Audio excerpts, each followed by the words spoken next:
Good evening, everybody. Welcome in. Welcome to Case by Case. My name's Amy. I'm going to be discussing the Delphi case tonight. You have to excuse the ponytail look. It's been a long day. Got a lot of interesting stuff to go over tonight. We're going to have a couple of special guests. So mods, do your thing. Everybody, don't be shy. Hit that like button and subscribe. We're going to get into it. And to start us off, we're going to kick it off with the details of the case, and then I will come back and introduce everybody who's going to be on tonight. Defense case, 2 missing juveniles. Abigail Joyce Williams. Getting scared now. It's getting cold. Liberty Rose Lynn German. Missing, abducted, we don't know for sure. Last seen at the High Bridge in Delphi, Indiana. Delphi is just not one of those places where any of us ever thought that something like this would happen. Despite that video, despite that audio, nothing happens, seemingly, for 6 years. The judge did find probable cause for an arrest of Richard Allen. He's been charged with 2 counts of murder for the murder of Abigail Williams and Liberty German. Richard Allen, you child murderer! Why did you do it? No. They got the wrong guy. There's no way.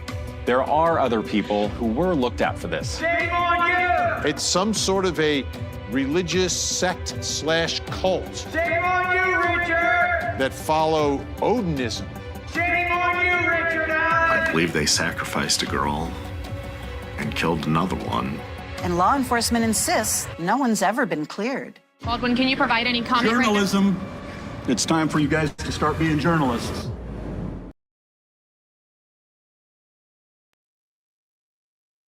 Welcome in, everybody. So for those of you who are new to the channel or new to this case, tonight we're discussing the Delphi murders of Abby Williams and Liberty German.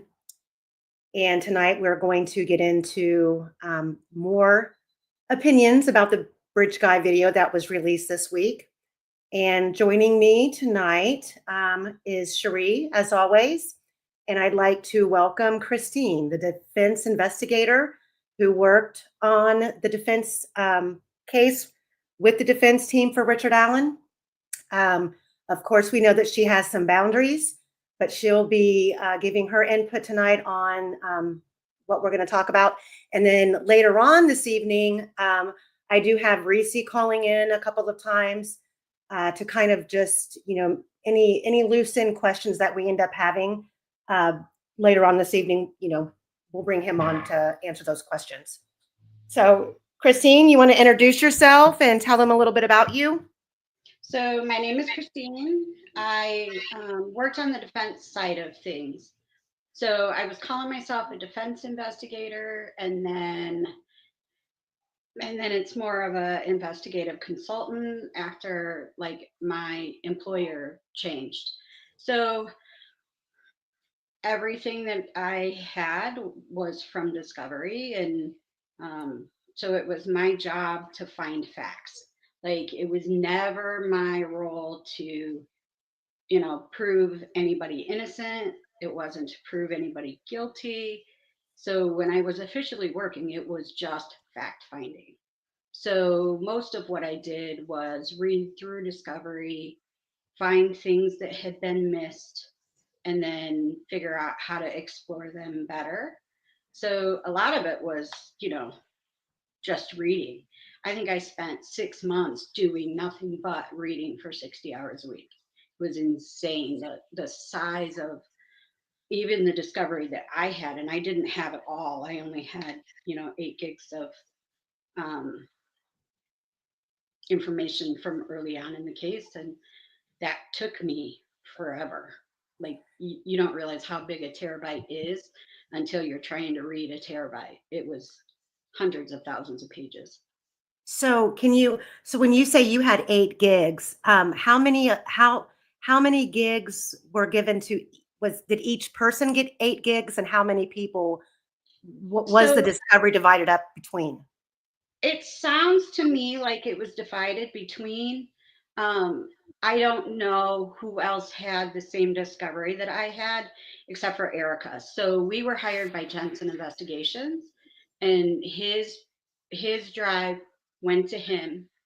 And then I don't know if he made a copy for us or if he gave us his, but then they mailed us what discovery we had.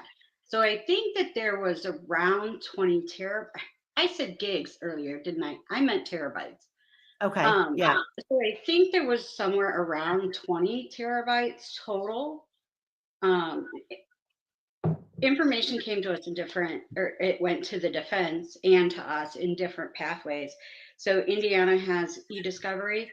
So some of that came from e-discovery. Some of it came from our actual hard drives that we were given. There was some that was on thumb drives.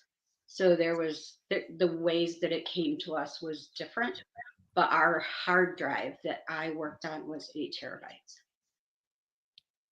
And can you, I think one of the biggest questions that I have when we get into, for example, the filings after the trial, and we're talking about the shoulda, woulda, coulda with the defense and them having particular information that it wasn't until after the trial, you know, for example, the medical examiner, the white van, surveillance footage. When you were going through the discovery, was it hard for you to decipher what you were looking at? Were things given to you from the state in kind of a mumble jumbled format to where it was almost intentionally hard to decipher what you were looking at? Or do you think that by the time it got to you, it was categorized? We call it confetti discovery. So it was almost like those files were thrown in the air, and then whoever picked up what first is what went in a file together. So we've talked about before some well-known instances. I was reading through the most boring FBI guides. Let me tell you, this is just gossip. FBI reports are very, very boring. Like they are cut and dry. They don't add any opinion. They write what they saw and what they heard, and that's it. Well, it's like 4 a.m. and I'm reading these very boring FBI files, and then there's a photo of a dead guy. Oh, I do know. I know what you're talking about. Okay, go ahead. Yeah. So in one of the filings, they talked about the defense attorneys had a video of someone that was deceased. I don't know if we had the same deceased person or not, but like that was typical of our discovery. You'd be reading along, and then there would be like a child's handwriting on a BAU interview form. Like it just kind of was thrown together. And when you start a case, I didn't start by looking at socials. I went direct to discovery first because I thought that would give me a clearer starting point. Well, you don't know that something is important until it's important. So for the first, it didn't take me very long to figure out what was happening and what we were seeing, and that, you know, there were these neo-Nazi guys that like kept showing up, report after report after report. There were these guys that had these social connections to each other. So it didn't really take me very long. And then that's the point where I went to social media and was like, this is going to take me years to read. I don't have years. I have a year. And so I went to YouTube and looked at streams from all kinds of people. And then you get to figure out whose information is at least half right, because nobody had it dead on, because you don't have access to discovery. So I went to the people that were the most right. So the neo-Nazi group of the people that you're talking about, are those the same people that we are familiar with? Yeah, it's the Vinlanders. Yep. Okay. It was very, very early that I started to see this Vinlander group, and I had no idea what they were to begin with. So at one point I called the Southern Poverty Law Center. They walked me through some of it and how they think that their political structure is. Like the Vinlanders that's a worldwide thing. That's not just people in Kokomo, just so y'all know. Yeah, they Urban evolved. Vinlanders. The Vinlanders were kind of a organization where they had a whole bunch of different facets come together. Is that right? They did. There was the American Guard.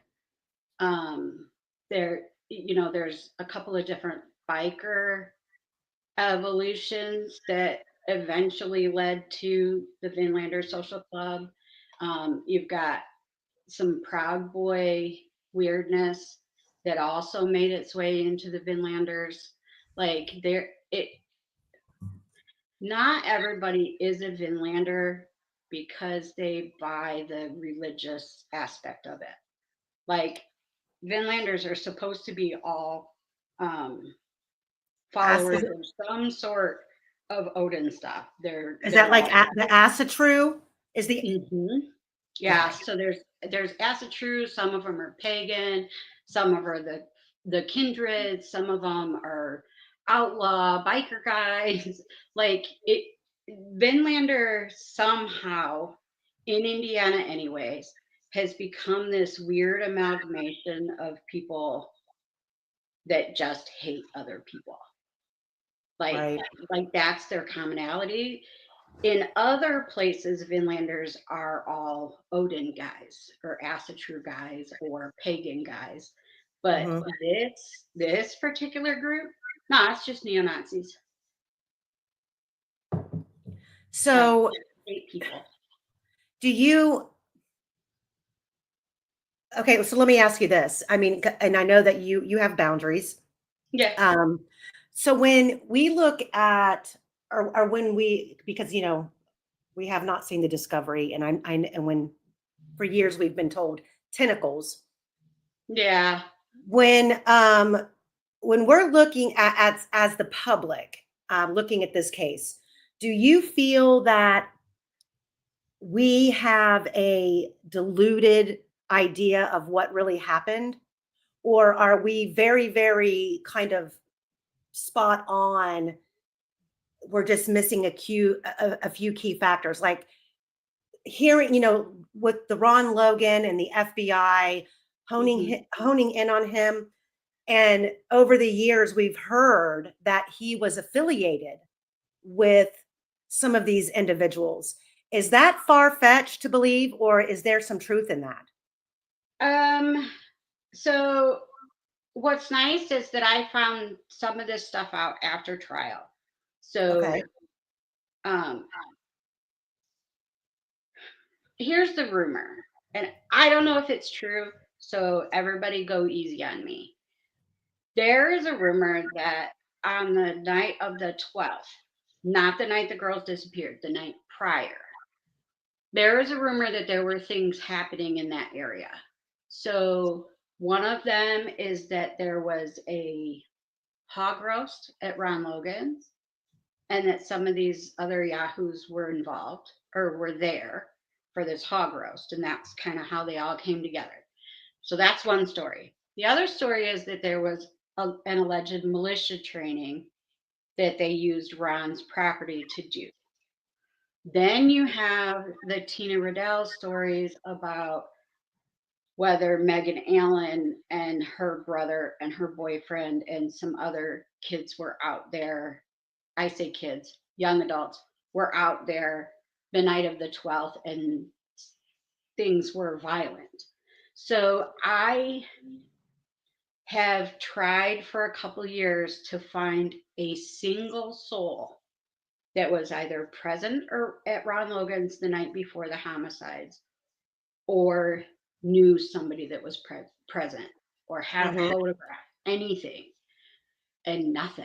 And I looked hard. Let me tell you, I looked hard. So whether that's true or not, I don't know. Have you ever directly reached out to Tina Rodell?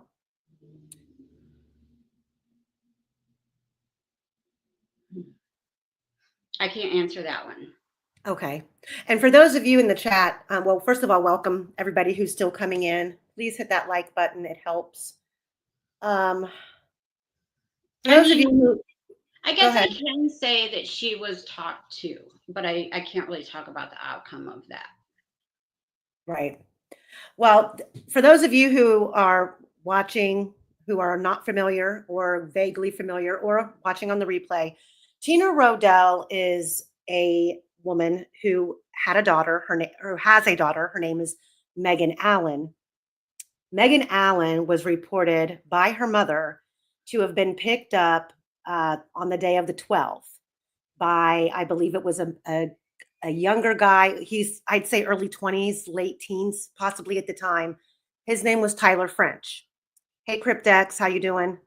And there was other people in the vehicle. She did take a photo of the vehicle. It was a white vehicle, and she even wrote down the license plate number because she was getting some sort of a vibe that was not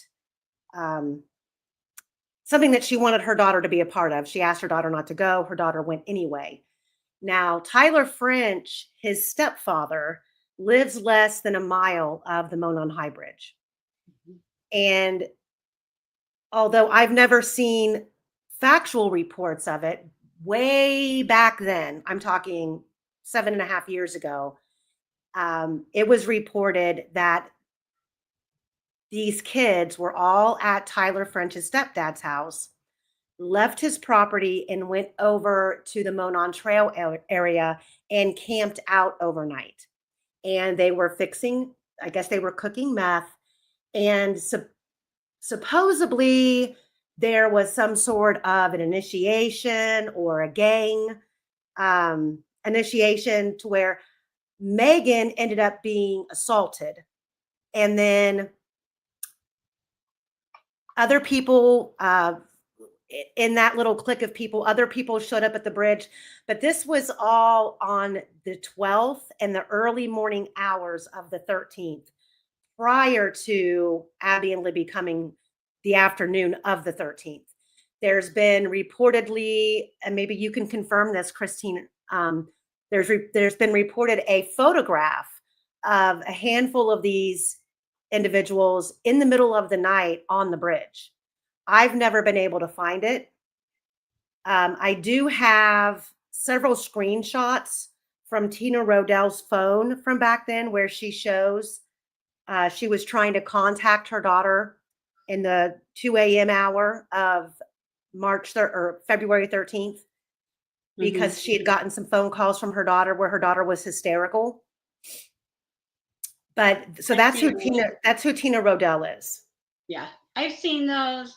So, Indiana has rape shield laws, so I can't really talk about Megan Allen much, just because I don't want to run afoul of that. But I can say that those rumors are kind of all over online. Like, you don't have to look very hard.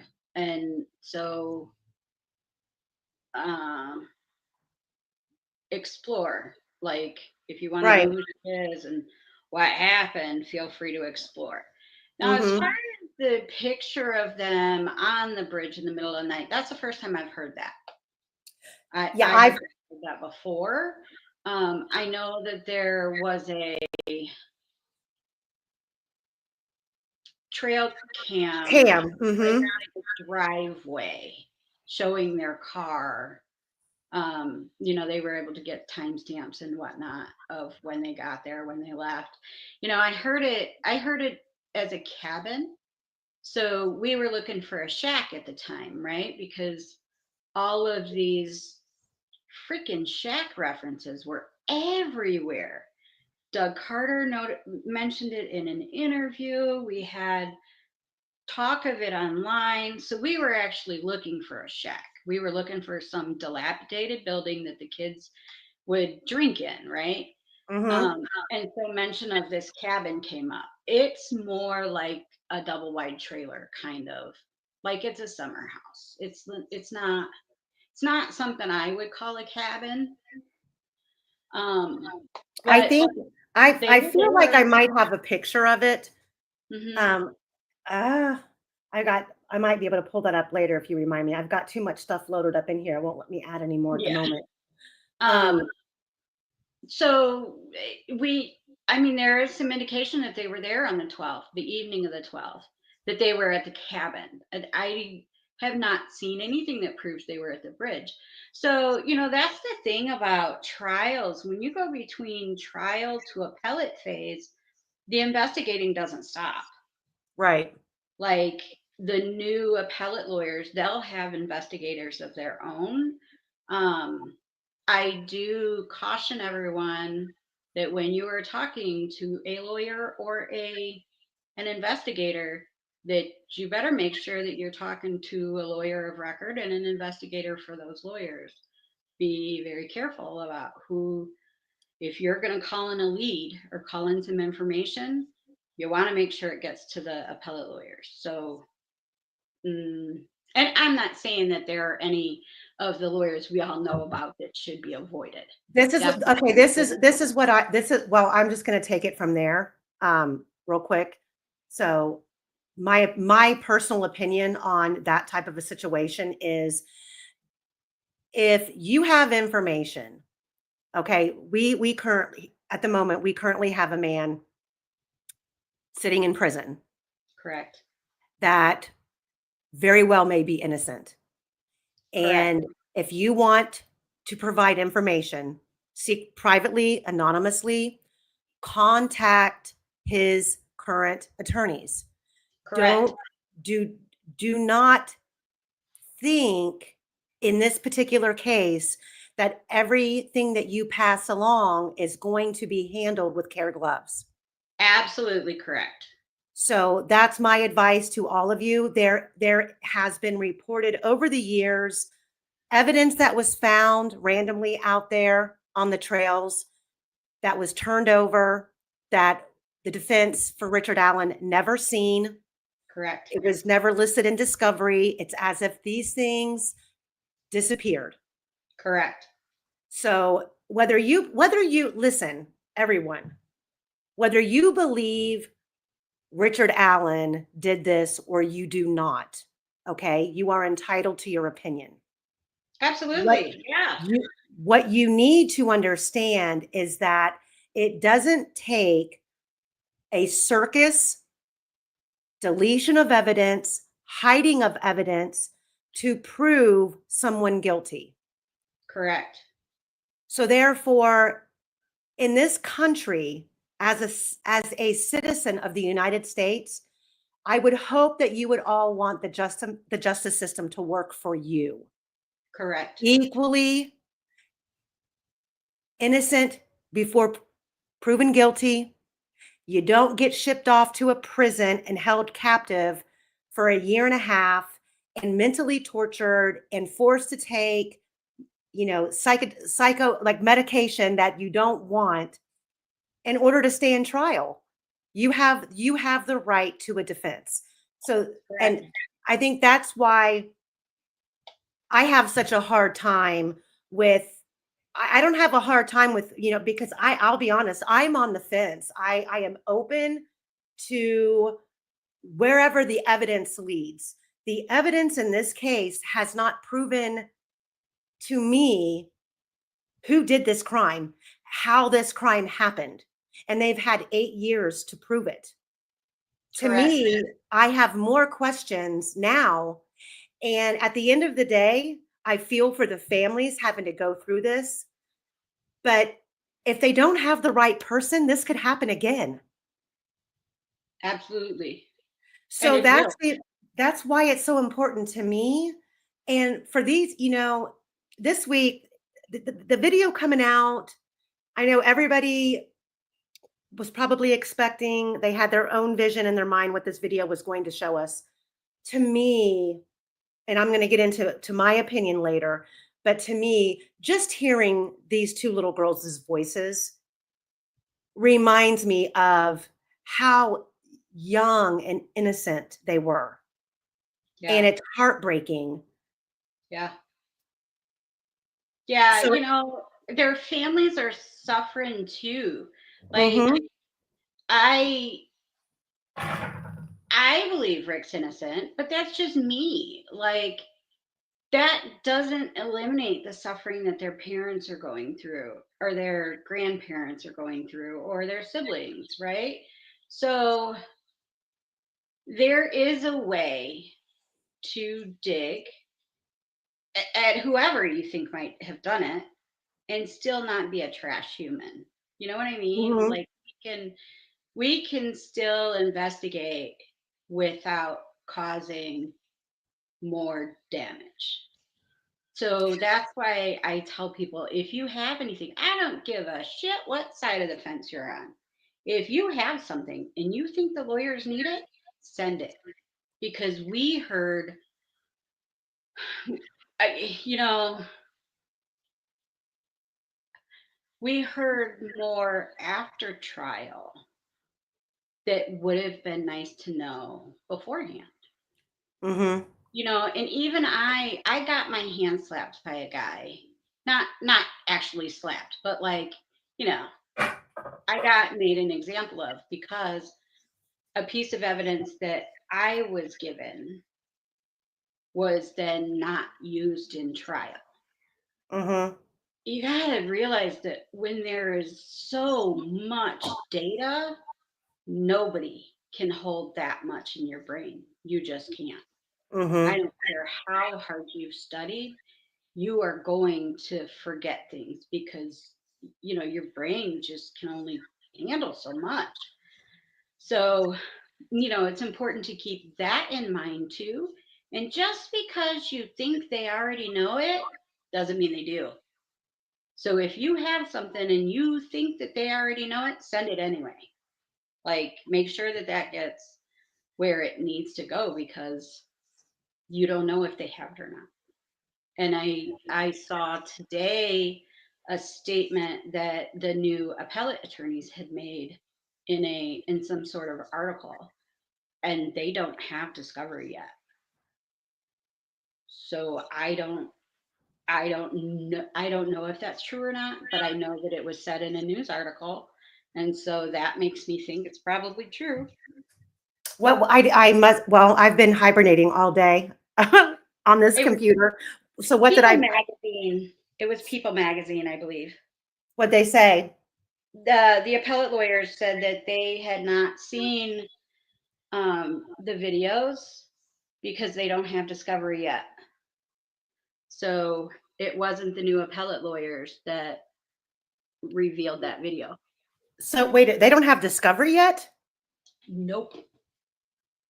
So with the change of hands in Carroll County, for those of you who don't know, which you know, the other case that I work on, which is Ashley Garth's case out of Indiana, her case is out of Newton County.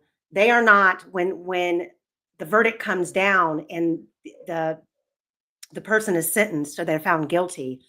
They do not require the trial lawyer. They don't separate the trial lawyer immediately. Ashley's original trial lawyer also filed her direct appeal, which in my personal opinion was that's a very bad thing to have happen because ineffective assistance of counsel, it can be a huge part of your appeal. And so when you have your direct trial attorney filing your direct appeal, you're not going to anticipate them basically throwing themselves at the mercy of the court and saying, I screwed up.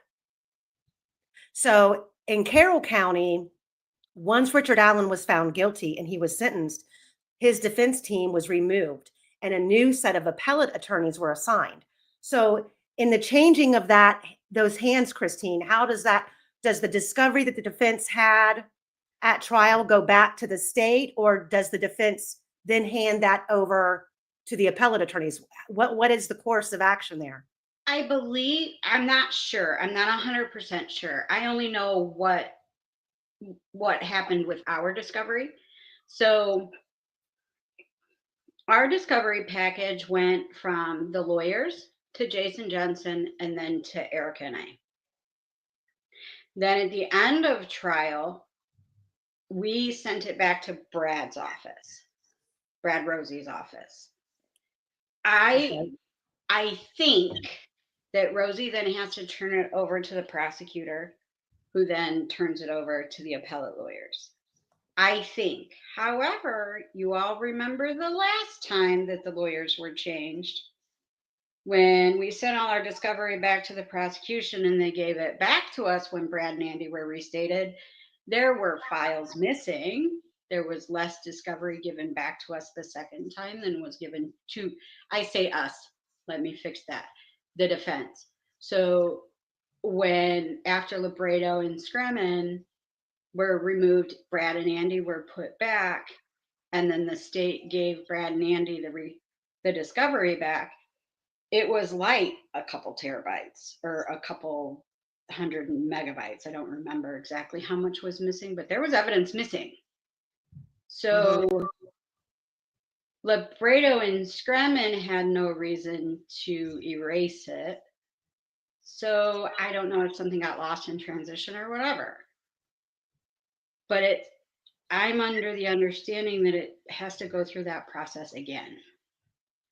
So I know Brad, Andy, and Jen personally, and I feel really confident in saying that they will be sharing information with the appellate lawyers and making sure the appellate team gets what they need. Like I can't, I just kind of know them and I know how they are, and they would never, you know what I mean? They're gonna at least talk to them and figure it out. I don't know because I don't work for them anymore, but I mean, I know them personally well enough to say that they're not going to let some evidence get slipped under the rug. Right, right. Thank you, Michelle N., for gifting 20 memberships to the channel. And for those of you, awesome. For those of you who get them, I'm going to make it worth your while. I'm going to do a big members only video. It's probably going to be R-rated because we're going to go over crime scene stuff.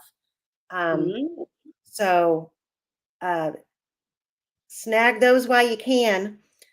Well, I think with this case too, Cherie and I, at different times, we had followed and done all different kinds of things behind the scenes. Well, more Cherie than myself.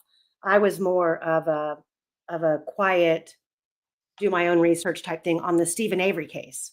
Right. And so parallel to the Stephen Avery and the Brendan Dassey case out of Wisconsin, this case to me is very comparable. And I think that we're going to see how high the corruption can go if we start getting roadblocks at the appellate level. You got it. Yep. And sometimes, so we did this strategy. Erica and I worked the Haley Dunn murder. She was the little girl that was a cheerleader that was killed shortly before Kaylee and Casey Anthony. And we found that in that case, there was the same issues with material getting to different departments. So what I think may have, we know what happened in Texas, right? So the FBI, the county, the city, the state police, all of them having their hands in evidence and on evidence over the years, that after the conclusion, once they were ready to go to trial, they realized that nobody had a complete set of evidence. Like there was things that the FBI had in their evidence locker that the city police, the county sheriff, and the state police didn't know existed. So I have a feeling that at the end of all of this, we're going to find some of that. Which wouldn't be surprising. And Rachel makes a really good point. She said it sounds like the defense team needed years to get through all the discovery. They probably did, but you know what? Rick Allen didn't have that much time. Exactly. Rick Allen was being held in a maximum security prison in solitary confinement. Correct. And there are statutes and laws that limit the amount of time that someone can be held in that fashion. And it's like they were able to throw all of that out the window. He didn't apply to those rules because it was a safekeeping order. So the defense had to, they were doing what the best they could do in the circumstances that they were dealing with at the time, in my opinion. Yeah, mine too. Mine too. I know them. Like Andy's a sensitive guy, man. He really liked Rick, and I believe that he, for the first time in his career, met a defendant that he knew was innocent.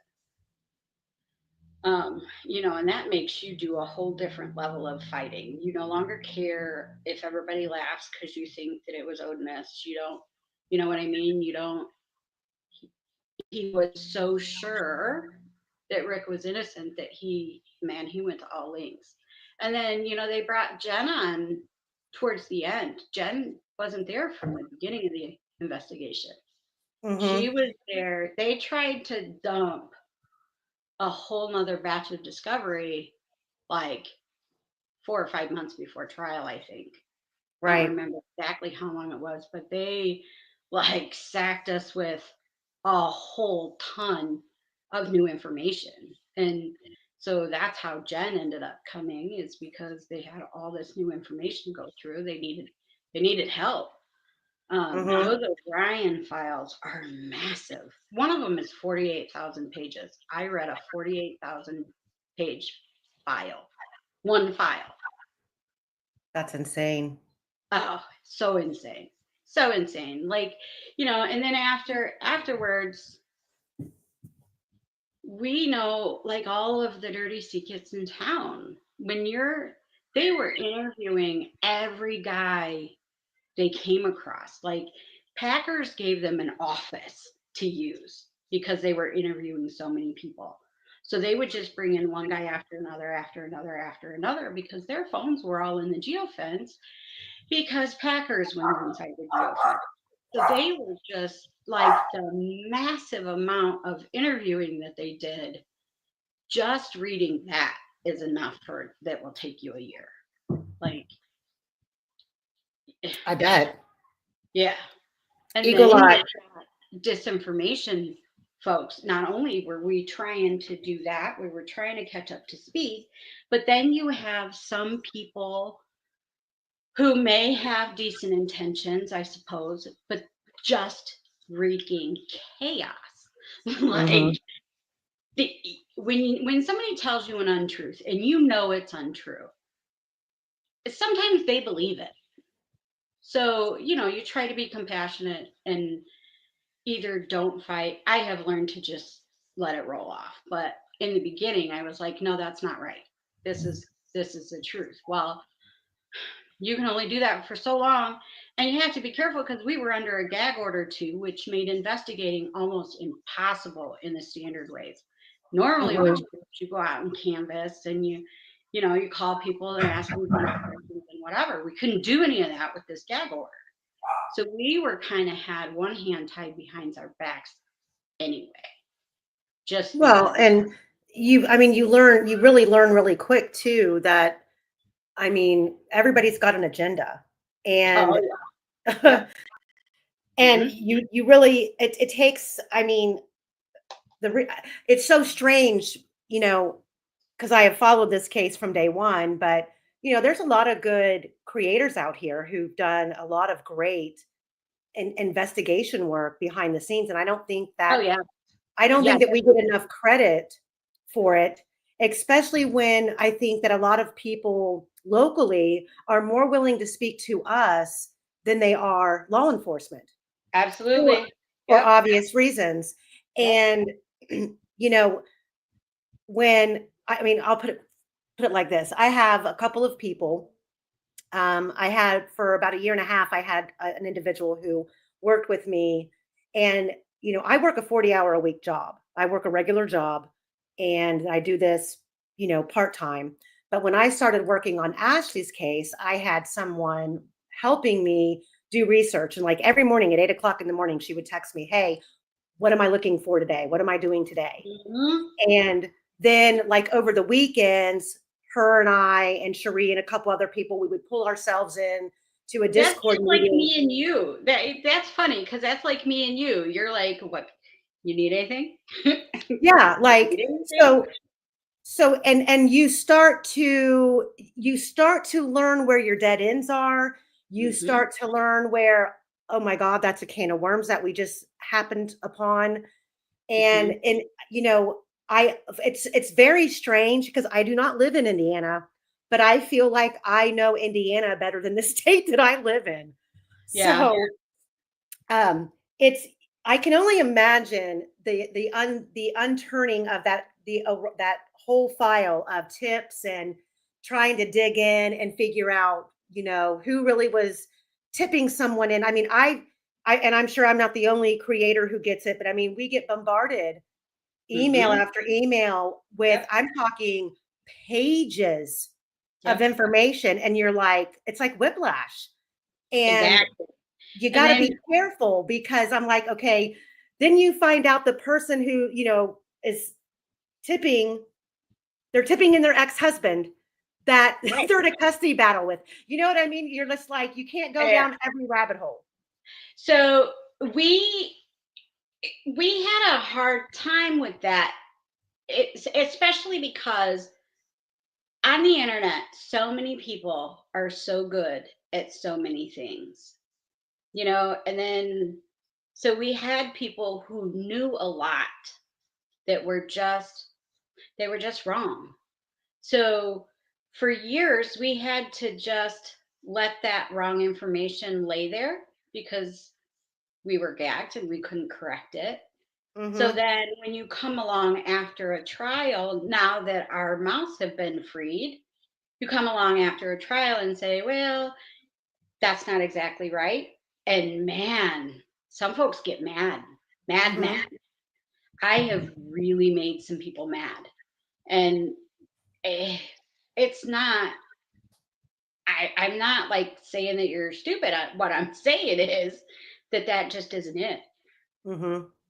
And that is one of the hardest things about my job, is that nobody likes the guy that comes bouncing in a room and says, I know something you don't know, or this is how it is, but I can't show you the documents to prove it.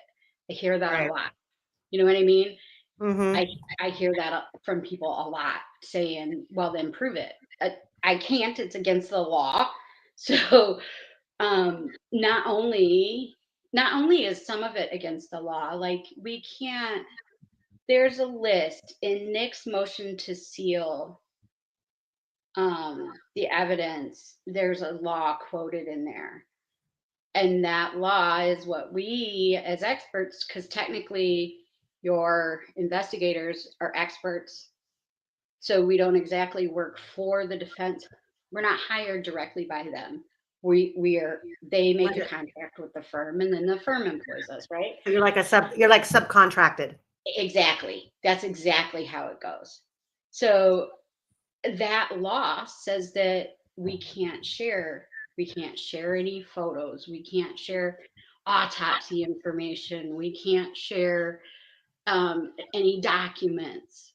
I can talk about what I know or what I think or how I feel or what it's like to do what we do, or, you know, the vibe I get around town. I can talk about rumors, but what I can't do is the thing that everybody craves, and that's give you documents. That's the given the real facts. Exactly. Because I hear often, I'll believe it when I see the metadata. Well, I can't give you the metadata, so believe it or not. You know what I mean? That's kind of my new stance is, I have it, and you're either going to believe it or not. I have the metadata off the video, and it is legit. And Rosemary Markham asks, and I'm going to try to answer this for her. She says, can what is in the video be newly discovered evidence if there is something in the video that no one knew? The whispers in the beginning from a new female. I'm not a lawyer, but my understanding is that yes, it can be newly discovered evidence. I would say yes, if they can prove that there was someone else there.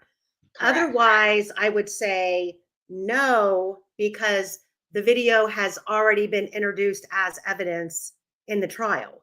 So unless there is someone who would come forward and say, that was me in the video talking to Libby or to Abby, then yes, that would be new evidence. But as far as the video is now, until something like that was to happen, it is what it is.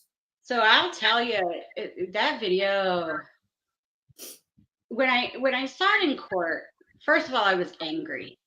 Oh, I was so angry. I couldn't sleep for a couple days when I first saw that video. So anybody who is upset or frustrated or sad or whatever from that video, just sit with it for a few days. Like, feel the feels, and you'll be all right. You'll get through it on the other side.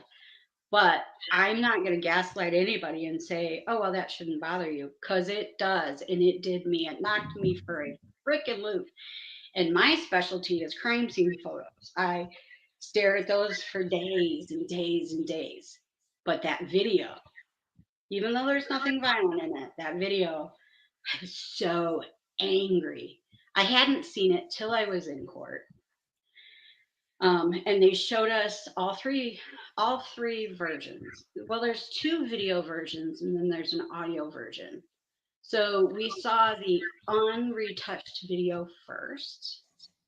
And then second, we saw what they call a stabilized video. And then the third is when you hear the enhanced audio. So the first time I saw that video, I was sitting next to Bob Mata on one side and Barbara McDonald on the other. And I looked at Bob like I was just stunned. I said, where is he? And Bob's like, I don't know. I didn't see him either. So what I think the reason we didn't see it the first time, we didn't see him the first time we watched that video, is because we were expecting him to look like the enhanced video that got released. You know, the one where he takes a step. We expected to see him like that in that video, because it was not in my discovery packet, so I never had it. I still don't have it. I got it from the internet the same way everybody else did, which is nice for me because that means I didn't leak it. I didn't have it to leak. So that drama aside, that one clearly wasn't me because I never had it. But so okay, so let's start with this, because I've got a shit ton of stuff to go over tonight. Okay. So let's start with this. The video that was released is authentic, correct? So I don't know which video, which edition, I'll call them editions, of the video it is. Okay. I don't know if it's the original untouched version or if it's the stabilized version, because they are so similar and my memory is not 100%. And I was fucking stunned when I first saw it. Sorry for the swear. That's okay. I was so shocked that I don't trust my memory today. Like, what was shocking? What was shocking about it? What was it? Was it the clarity of it, or when I first watched it, Bridge Guy was way in the back, and that is something that I am noticing. Everybody that saw that video in the courtroom that day, they are all saying the same. I heard Bob Mata say it last night. I said it. Barb McDonald said it. My memory is that he was much further back than he is in this video. Okay. Well, so, I have my memories playing tricks on me, which is normal, by the way. Eyewitness testimony is notoriously unreliable. And, you know, me saying what I remember of that video is no different than there you go. Now you've got a view that looks like what I remember him way in the background. Now, so listen, so this is what I did today. Well, this week, and then I pulled it all into a PowerPoint today. Mm-hmm. So I looked up the standard by state. Now, I think Rhode Island, there's a couple of states that are different as far as their standards. But for the most part, across the country, the standard is 3,000 railroad ties per mile of a railroad track. Oh, you did the math. Yes. So Nice. if you look it up, and you know, the Monon High Bridge, you have to give it some flexibility because it's a wood track. So you've got water damage, you have Right. expansion of the planks, Right. plus you have broken pieces of wood. And there's a But gap between every railroad. there's a 2-inch gap. So we have that from left to right, side to side, the planks are technically, if they're by standard, they're supposed to be 8.5 feet long from left to right. So that's the length from side to side. Okay. Each tie is supposed to be 9 inches wide. That sounds about right. And 7 inches thick. Sounds right. So that means, so when you zoom in on this photo, which I did, and I tried to be as accurate as I possibly could, I counted from behind Abby. Then I also came out to the far edge of the planks and counted going down. I have it at roughly 9 planks in this image from Abby to Bridge Guy. That would be, just with planks, that would be a total of 81 inches. Then you have to factor in the 2-inch spacing gap in between each tie. So when you add those in, you are left with, hold on, let me take this down here so I can see the bottom of my screen. You are left with, and it's going to equal out to be 95 inches, that Bridge Guy is behind Abby, which averages out in length to behind her to 9 to 10 feet. There's no way. That is what this image shows. If you count the ties. I'm not saying I think there's more gap between there. I think the gap is probably more like 6 to 8 inches. It could be not that close to each other. But man, to me, he just looked way, like, far away. I thought, like 30 yards. And this is how, so when looking at this, because, you know, I expected him to be long. Right. Back, you know what I mean? Yeah, me However, my justification, so doing the math, and I'm not saying that I'm right. So don't come for me, people. No. I'm not saying that I'm right. I'm saying that based on the standard and the visual that we have, 9 to 10 feet. Okay. That's crazy. All you have to do is look at the amount of time that Abby comes off the bridge in this video to when you hear his footsteps come up behind them and he speaks. He wasn't that far away. Yeah, that's crazy. You know, that's implicit bias though. My brain had him way back there. Mm-hmm. So let's watch the video, and I got to give credit to, I'm going to use this video simply because I feel on my laptop, my speakers, the sound quality is much better. Okay. The one that I played on the one that I uploaded to my channel that doesn't have the visual, it's just the audio that I had enhanced. It's so enhanced that it's a little staticky. So I feel this is the better version, but this was done by DB. And his sound quality is great. And then I'm going to let you, and so just so everyone in the chat knows, me and Christine have not discussed our opinions about the video. So I don't know if our opinions are the same or if they're different. So once we watch this, we'll watch this video twice. then I'll let Christine give us her opinion of what she feels she's watching, and then I want to give you mine. Good. I like that. And then Cherie, I know that you've watched it as well. I'll let you chime in. So let me pull this in here really quick, guys. Hello, everybody in chat. Good to see everybody. I like to see and hear other people's opinions of what they're seeing. Just because I know implicit bias is just a thing, like, or confirmation bias. It's really nice to hear what other people are seeing and other people are hearing, because I feel like it keeps me more open-minded. And I'm the same way. And I think that's, I thought about when the video came out, like jumping on and going live, and I didn't. I kind of waited, and I'm like, okay, I'm going to watch everybody. I'm going to listen to everybody's opinions. And then I spent like 3 days at my big girl job with my earbuds in, listening. I even passed the video around to some of my coworkers, like, okay, what do you hear? People who have absolutely no clue what they're listening to. And people who think I'm absolutely insane. Oh, yeah. There's like, always, you are crazy.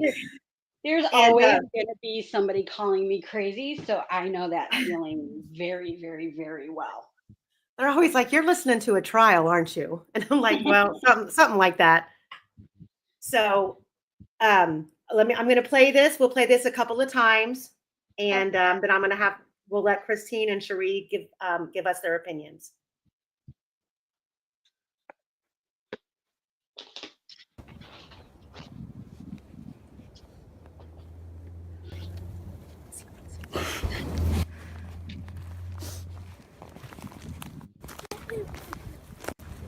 See, this is the path.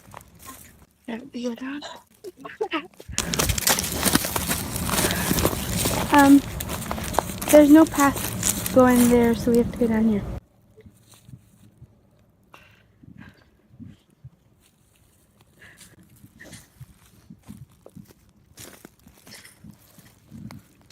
Guys. Hi. Yeah, I'm here.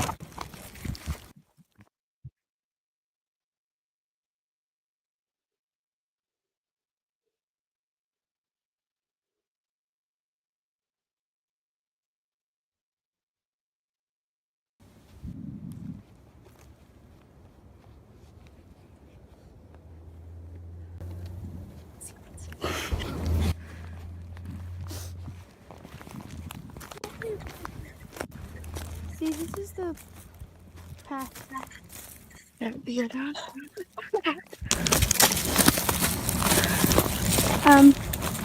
There's no path going there, so we have to go down here.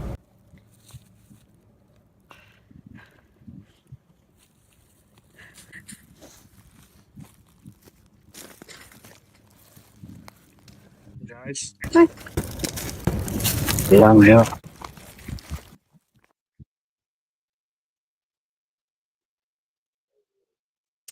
Okay, Christine. Mm-hmm. And I can play it. I can start it, stop it. You tell me. But shoot, what's your opinion? I want to hear like the first 5 or 10 seconds from DB's audio. Can you do that? Yes. And I want to point out just, and we can do this several times. I want to point out that you need to keep your eyes on Abby's face, because what I am hearing is her say, I believe she's saying, is he behind me or is he there? And you actually see her mouth move. Do you need me to make this bigger? No, I can see it.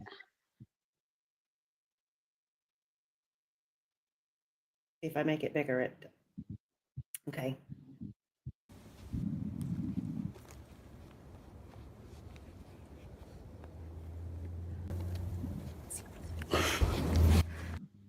Right there. Is he behind me? That's what I hear. before she gets that close, at the very, very beginning, I don't hear the audio, so maybe that's a part he didn't do. But when I was watching it, I hear her whispering to someone. Okay, let me pull up the audio enhance that I did, Okay. and see if that captures it better. Okay, good. Because I am hearing her whispering before Abby's close enough for her to be whispering too. It was really low, and I couldn't make out what she was saying. But there's a couple times through the video that she whispers. Like, okay, my brain is telling me that there's 3 girls. Okay, let me see if I can share my screen here. Hang on. Okay. I'm getting better at this. Right? Lord. I wouldn't know how to do it at all, so you're doing better than me.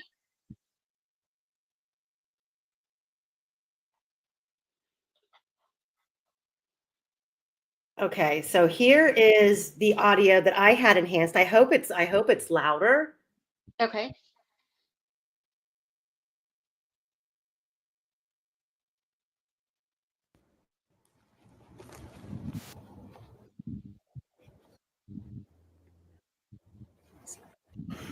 Right there.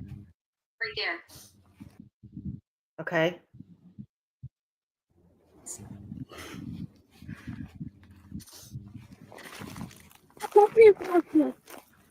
See, this is the path that we get on.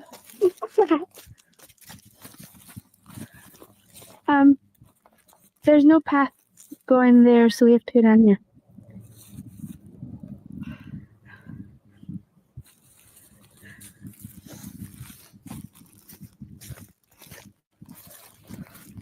Yeah. Hi. Down the hill.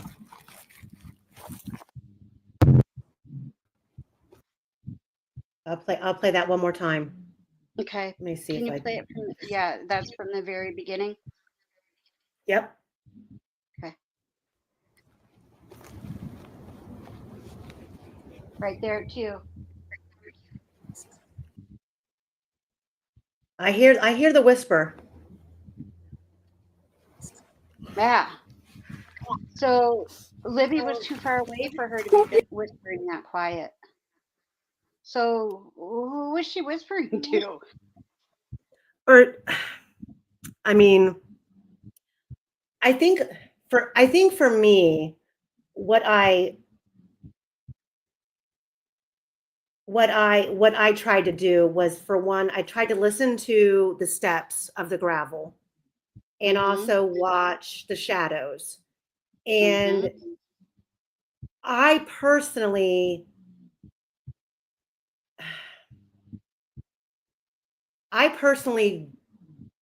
don't think there's someone else there. Okay.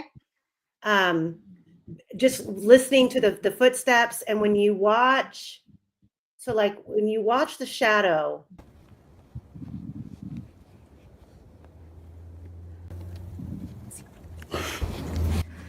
you see Libby's or Abby's mouth move. See, this is the path. It's just her shadow.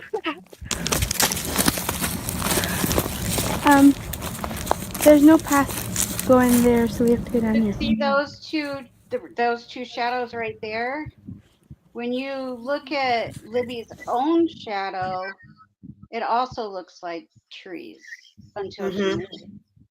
So Right. like, I don't know, because the shadows were real long because of the time of day that it was. Right. So I don't know. So, Cherie, what do you think?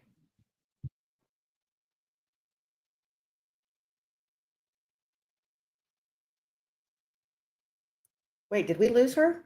Yeah, I think we might have. Is she in the? Oh, there she is. Oh, sorry. Did you kick yourself out? I don't know what happened. All of a sudden I was out.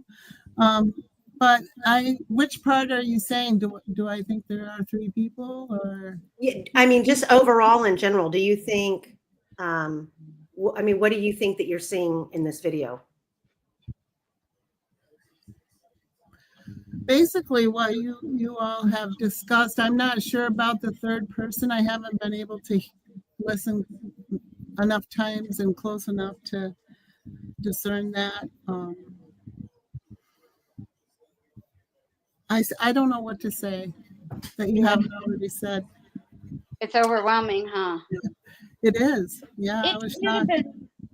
It should have been so straightforward. Like, we were told so many things about that video that just were made up, apparently, because it's not what we're seeing. So, so the girls laughing and chatting, talking girl stuff. Remember that? Remember being told that by Logan? Doug Carter said there were girls just chatting away, happy, talking like girls.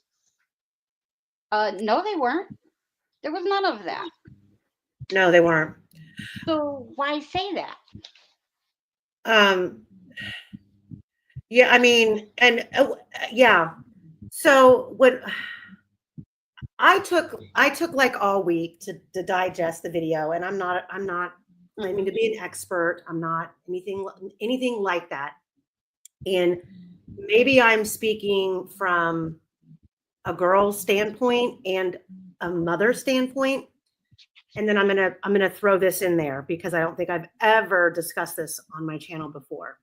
I know that you guys all know that I used to work for the police department here where I live, which is a big metropolitan police department. But what you don't know is that I left the police department to become a stay-at-home mom. And that only lasted a year. And my background, long story short, for 16 years, I owned and operated my own business. I had 3 locations of a competitive gymnastics and competitive cheer gym. So for 16 years, I worked with kids that I had hands-on training with. That, you know, I'm in all-star cheer. Put it to you like this: I coached my own daughters their entire life. My oldest daughter is featured in a Netflix series for cheer. Very cool. It's called Cheer. Very extensive background. And my program was one of the largest in the Midwest. I had 12 to 1,300 athletes enrolled, paying tuition. I'm talking hands-on training, spotting, teaching how to pyramid, tumble, all of that. What I see, and this is my take, and I'm going to walk everyone through it, and I'm not saying that my opinion is right. I'm telling you my impression and why I have this impression. Right. In this video, what I see, Libby's tone to me is an obedient tone. It is someone who I personally feel like there was an interaction before this video started. And yeah. I feel that the video was started, but the second that bridge guy was viewable on the screen, Libby immediately moved the camera so it didn't appear as she was videotaping to him. I feel as though these 2 girls were given some sort of an instruction, whether that be he came up from the south end of the bridge and passed them, or he had approached them at the beginning of the bridge initially and then came up behind them and maybe told them where he wanted them to go. But I see Abby, and I see Abby, and I feel Abby in full panic mode, to the point where I feel like she's almost in tears. That's so weird, because to me, I don't hear that at all. See, I do. And when I hear Libby, so for days, for days I thought that I did hear that be a gun. Now I know that that's not said. Exactly. I feel like it is. I feel like she's saying that we go down. There's the path that we go down. I think Abby is in a very emotional voice saying, "Don't leave me up here." Is he back there? Is he behind me? And Libby's trying to maintain calm. And it sounds to me like she's explaining out loud, like if they were told to go down a path, there's really no path and they have to go down this way. That's my impression. Okay, so my impression is also that they were either giving instructions on how to get to where they're going, or they were trying to follow instructions given to them by someone. Right. That is my own. Now, listen, that's got nothing to do with my PI skills. I am not a human lie detector. I'm not psychic. Like, this is just me talking. But it feels like they had planned to meet somebody down there. Well, or they were telling someone where they were at. And that could be. And as I guess, like, I don't feel like this situation, I don't feel like, I don't know. As far as the bridge guy goes, to me, I have no idea who it is. Could be young, could be middle-aged, could be older. I don't know. This person just happened to get as lucky as can be that his image is not decipherable. Right. But for this being Abby's first time crossing the bridge, there's no her coming off the bridge and being exuberated like, I did it. None of that. It's like, she's like, where's the fucking path to get me out of here? See, in my brain thought, well, she was just happy hopping off the end of it, like glad she got it over with. So let's listen how different people, and I've talked to several people about this video in the last couple days, and we've all got such different opinions on, like, I've heard some really potentially useful stuff, but I've also heard some, just craziness. But Spicy Cappy, that's as far as that being Abby's first time crossing it, I believe that came from everybody close knit in the family, that this was her first time crossing it. Yeah, I could be wrong. No, it was a family member said it in an interview. So I have been always led to believe that it was her first time crossing it. Me too. But the way that I take it, I don't hear Libby say hi.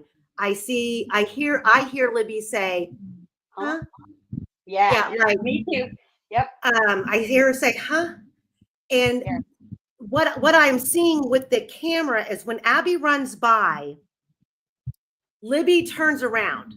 And initially I thought when she said that we go down, that be a gun. Because immediately when you heard that is when Abby started to jet off the bridge, almost like she was trying to put distance between her and the man. But it's almost like I feel like both girls are standing there and Libby is refusing to turn around and look at him because she's scared. And then when he says, guys, and you hear Libby go, huh? And then he says down the hill, they move immediately. No questions asked. Like, you see Abby take a step to go, just go. To me, that I don't know. I don't know if he branded a weapon. The only weapon that I could possibly think would stop them from running would be a gun. Right.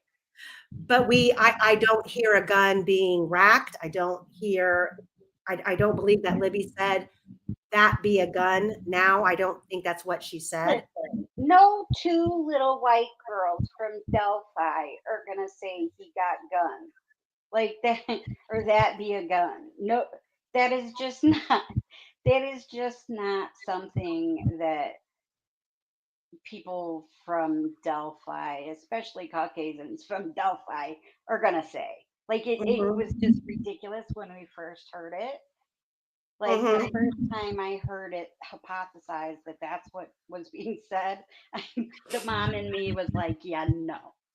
Well, I at first when I heard her say that, I thought it was Libby trying to talk without moving her mouth, like that be a gun. Ooh.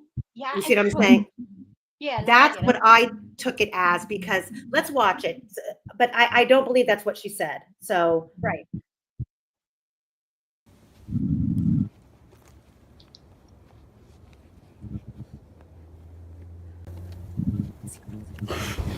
She's like, is he behind me or is he back there? See, this is the path that we go down.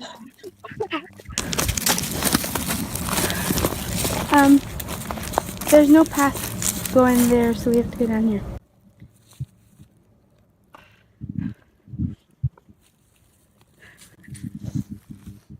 The only thing that keeps me from... Oh, sorry. Guys. Hi. Yeah. See, Abby took a step immediately to go. She did, but you know, the thing that makes me think that they may not have been scared is the amount of time they spent standing around up there.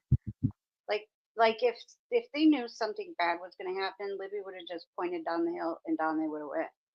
It's weird to me that they had that time lapse of standing around up there. Like, I mean, I don't expect 13 and 14-year-olds to know that they're about to get murdered, though. You know what I mean? So it just is weird to me that they stood around up there before they went down the hill. They kind of allowed, like, if they were weirded out by that guy, they waited. But do you think that they, I mean, so I know that Libby is familiar with the bridge, and I know that she had in the past, I know Streets of Bakerfield can pop on too and discuss this, but they had been reprimanded before, her and Kelsey, for going on Weber's property. So yep. I think Libby was aware of where, you know, that property would lead you. And yeah. The fact that they stood there, to me, meant that they had been given an instruction with some sort of a threat.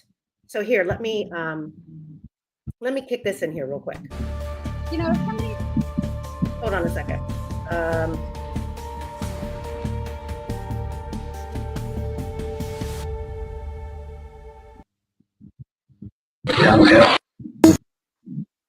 Hold on, I have the wrong one here. Somebody had told me Posted that they thought maybe the girls had talked to that guy prior to even getting on the bridge. And well, I suppose that's possible. Yeah, I'm gonna get into that. Oh, are you? Yeah, we're gonna get into that. But this video right here was shot. I'm gonna give credit where credit's due. His name's Steve. Don't know his last name, and I want to make it very clear that we're using this for fair use. But this is, to me, this is a great video of the south end of the bridge and what the girls were looking at the time that they were crossing. Okay. Let me see here. I'm going to pull it up just a little bit here. Better not be congratulating myself just yet. No. Oh, this is spooky. Look at those big ass guys. Okay, we're at the south end. Okay, this happens to be private property, folks. So I'm not gonna hang out real long. And I'm gonna show you what it looks like. I posted. Look at that, I posted. You could see the crime scene from here.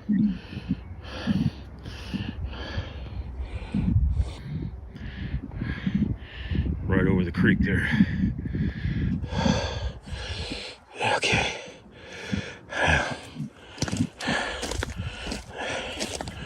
So there was more path. And this is not too thick to move in. And as you can see, there's a barrier there just like there was on the other side. This looks identical to the other barrier. And you can actually see Brad Weber's property and his van.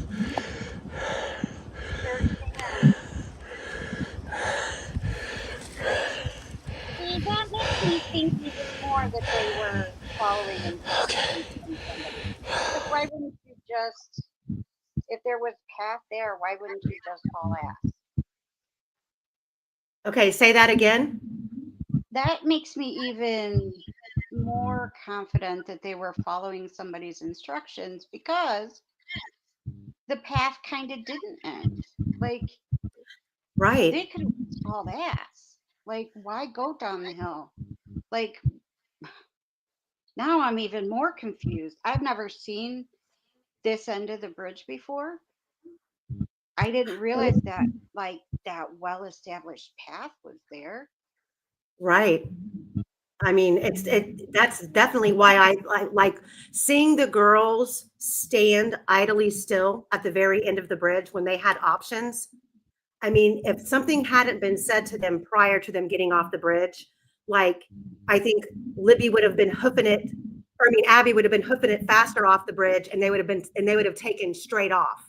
Yeah. But then you have to remember too that this man comes off the bridge and he immediately knows there's a hill. Yeah. He's familiar. Yeah, he is familiar. I agree. Hey, Cherie, take over for 1 second. I was just going to say, I did have one thought of when I heard this, the few times that I've heard it, was it sounded like Libby was saying, talking not to Abby, but to somebody else, like, you know, we can't go down this way, you know, there's no path there, we got to go this way. I can't remember the words exactly, but it sounded like she wasn't, to me, talking to her friend. She was talking to like an adult, like that guy. But I don't know. Yeah. Just a thought I had, the way her tone, I guess. That's crazy that this path continues on. Yeah. It's because you can't get to it anymore, right? It's blocked off. I didn't start the case until after the bridge had been redone. And in the middle of the bridge, there's big gates. You can't get past them. Well, you can. I wouldn't. But you can climb over it. I'm scared of heights. There's no way I'm setting foot on that bridge. Not me. No, I wouldn't either. Only on the part that's rebuilt. Right. And that guy being out of breath, I would sound just like that. Because, you know, you got the adrenaline scaring you, and then just that hike is, across that bridge is rough, man. Yeah, the wood across it, it doesn't look very steady to me, and it looks like it's slippery and could break at any minute. No, you won't catch me on that end of it. Yeah, those boards were half rotten, and like it was never safe to begin with. So the first time that I went out there, I was like, how in the heck was this a public trail that like it was in such bad shape? So I actually read, somebody had called in a tip and thought maybe it might be someone that they know. And they said that as a teenager, this now adult, you know what I mean? It was about an adult. That this adult, when they were a teenager, would hang out at the bridge and they would push people off. And that probably never really happened. You know what I mean? Because they would have closed that trail and whatever. But the thought of somebody getting shoved off that bridge is crazy to me. Oh yeah, I mean, they would be a goner for sure. I want to welcome in Streets of Bakerfield. She's a mod, but hey girl. Hey. Hello. When I called you earlier, or when, I don't remember who called who, but this week when we were talking about it, I said, like, it's odd that if they felt like that they were really in danger, that they would go down the hill where he told them and they would be isolated. Because Kelsey and Libby had been yelled at for trespassing, I think by Kay Weber or Lieber. I can't remember which one. But so they knew that there was houses straight ahead and that people were, somewhat paying attention to what was going on because they had been yelled at for trespassing. I feel like I don't know, I just feel like they would have run straight ahead. And because, I mean, the trail doesn't end there. There's still a bunch of trail, and then straight ahead through that is houses, and Abby's house is down the road. So I don't know. I just feel like, I don't know. There's a reason why they went down that hill, and I don't think it's because they were scared. Or maybe there was a gun. I don't know. So if you think back to the geofencing map. Christine, your microphone is. You're not able to hear me? You sound far away. I'm so confused. Sorry. Is that better, or should I? Much better. Much better. Okay, good.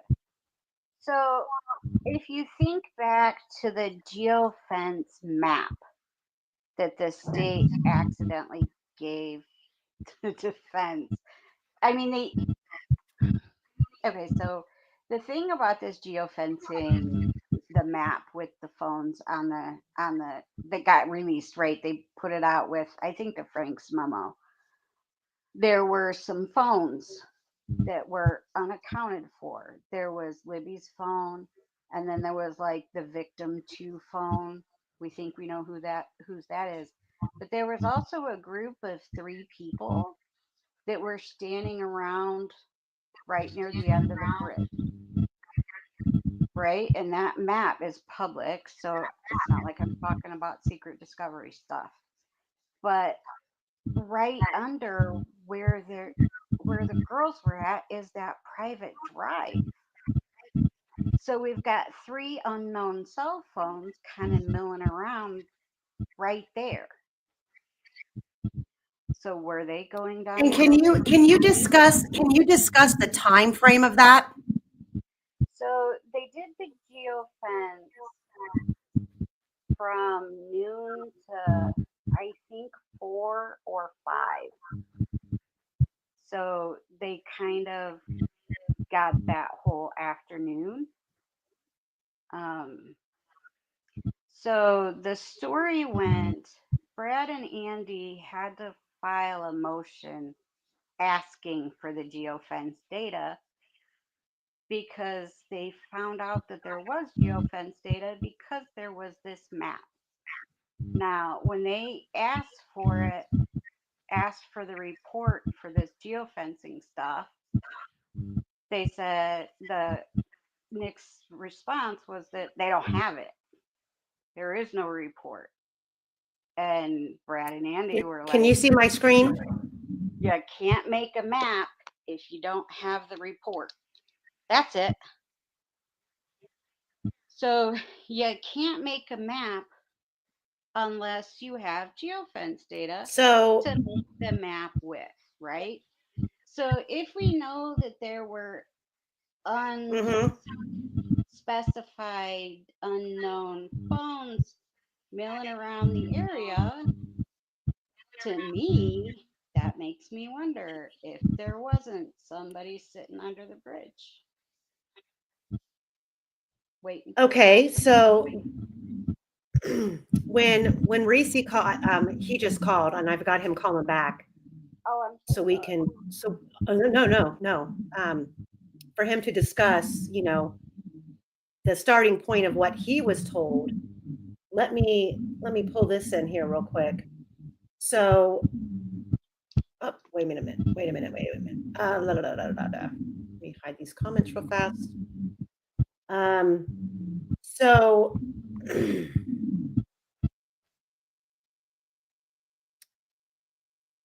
first of all, let's talk about how short and fat that guy is and not like the video.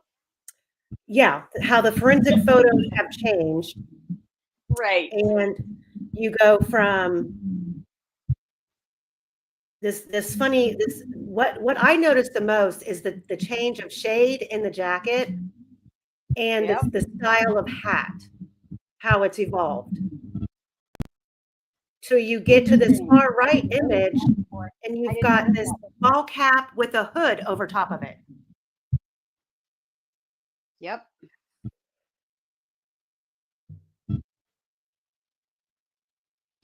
That looks like Ron Logan. And then you've got skinny bridge guy and heavier bridge guy on the right.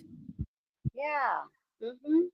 Yep. And I think that's just been the way that, people zooming in. I don't know if it was necessarily done on purpose. But I don't either. But I do know that a lot of what people had seen that they assume came from court or from the defense or from the prosecution or from the media even, those videos and photos floating around in the ether, except for this one that came from that website, this new one, those have all been adulterated along the way. So everybody who got like the crime scene leaked photos, everybody who so there was one person out of the country that adulterated it first. So you can see their photoshopping stuff. But then they would give it to somebody else, and that somebody else would Photoshop something in there because none of these fools trusted each other. And so they left their own little imprint on a photo so that if they saw it somewhere else, they could see if their friend stabbed him in the back and leaked him, right? So it was like this chain. Remember the Chinese telephone game from when we were a kid? They were doing that with Photoshop on these freaking photos and videos. And so some of what we saw, unless you actually got it from the source, it was all adulterated. It's all been adulterated. I agree. Even when the newest photos came out that showed Abby's phone or Libby's phone, by that afternoon, now he filed those photos publicly so everybody could go straight to the horse's mouth and get them from Nick's motion, right? By that afternoon, there were adulterated photos floating around. One of them had a whole ass phone photoshopped onto it. So some of what people think that they've seen as evidence isn't quite right. Like it's all been tweaked along the way. Well, and I think that's what everybody needs to understand, that I think that even with the clarity of the video coming out, I just think that we are at a loss for being able to identify based on the imagery who this person is. Agreed. It's going to come down to the DNA. It's going to come down to a confession. It's going to come down to, and if I had more hours in a day, I would have had all of that put in here. But this was an image that Barbara McDonald put out just this week based off of the video that was released. And to how they, you know, I don't know who she had develop this imagery, but that's not a bad image. But then I was sent this, and I thought we could watch it because I thought it was interesting. Okay. I'm not saying, look, I am not someone who ever throughout this case was ever sold that Ron Logan was involved. No. However, I'm not sold that he wasn't in one way, shape, or form. So I just want to make that clear, regardless of, you know, me bringing Reesi on and Reesi telling his story. I believe Reesi was told the things that he's saying he was told. I just don't know how much stock we can put into what he was told. Exactly. We had the same case with Elvis Fields and his sister, right? So Elvis Right. Fields told both of his sisters a story. They gave polygraphs to the sisters. They both passed with flying colors. So you know the sister. It's likely polygraphs are polygraphs, right? But it's likely that his sisters they believed what they were saying. Now, is what Elvis said true or not? Hell, I don't know. So, I mean, it's kind of the same thing with this. Like, I also believe that Reesi is telling it like he heard it. Yeah, I mean, I do too. So let's watch this. Let me see. It's Okay. ridiculous to pick apart what Ricci says with the facts you know about the case and try to catch him up in anything. He's just repeating what he was told. He doesn't even know anything about the case. Exactly. But the things that we do know, like the hair, the girls were covered in animal hair. Now, how would Reesi just pick that out of thin air?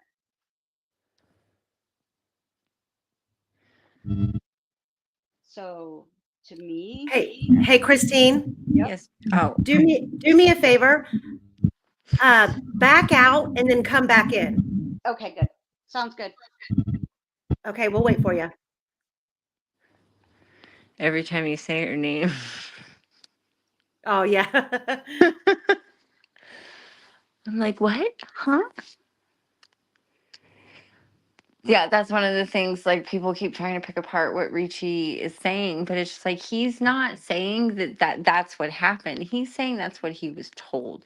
And like that's just what he was told. And like, and did you hear Julie Melvin on Delphi After Dark today? No, I didn't. I was completely caught up in this office. So I heard some of it. I asked her, what the person told her about Mark Kurtz.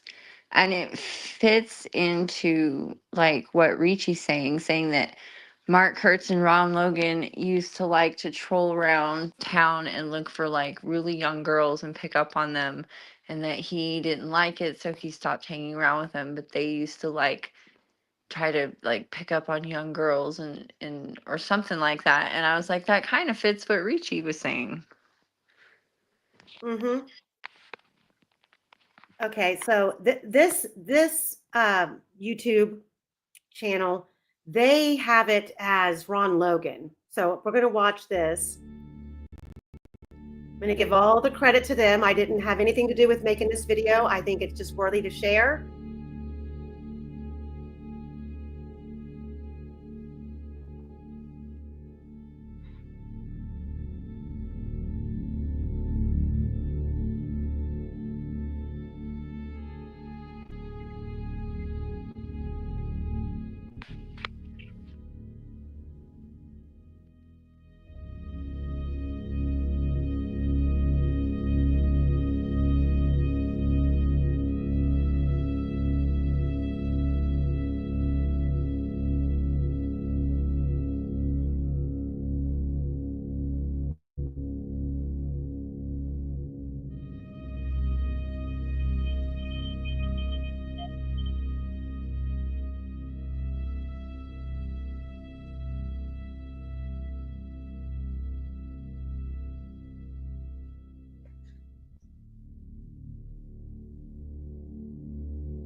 Oh, I've seen that.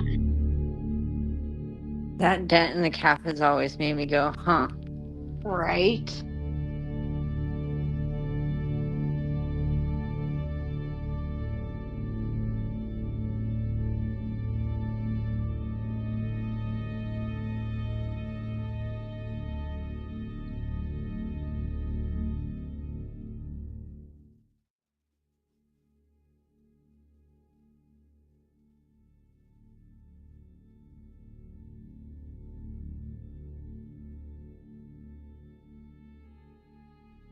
I wonder how much they paid NASA Disney to work on that.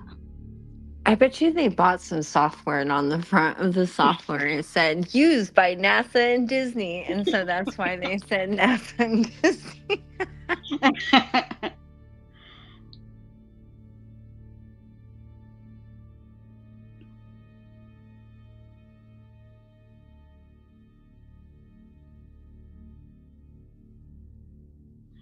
Oh man. Listen, I'm really competitive and I like to be right. And I was so sure it wasn't Ron Logan. Now I'm like, man, am I going to have to admit that I was wrong? I might. I don't think it matters. I think It doesn't. yeah, it doesn't matter to me about, I don't have to be right. I don't have to, and there's compelling evidence on both sides. There But sure when is. you see these things done in this manner, you have to take note. Mm-hmm. You do. I do a gut check every day because that's part of like what an investigator does, man. We have to be able to be neutral. And it's hard. I've changed my Especially mind when like you 8 million times. especially when you feel like you know somebody, it just you try real hard to stay professional and let the evidence take you where it needs to take you. Mm-hmm. And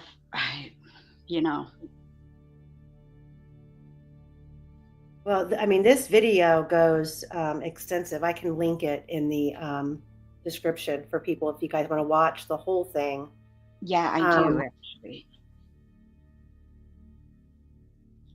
The thing is why does he have to be dressed like every man in Indiana? Like this Right. would be a whole lot easier if he was not dressed as a quintessential boomer, like the Indiana boomer. Like that's what I see when I look at the bridge guy photos. Brad Weber wears skinny jeans. Oh, does he? Well, Have you noticed that? He's No, like a I little have emo not. dude. Well, Rick himself said in his interrogation video that he kept a beanie in his coat.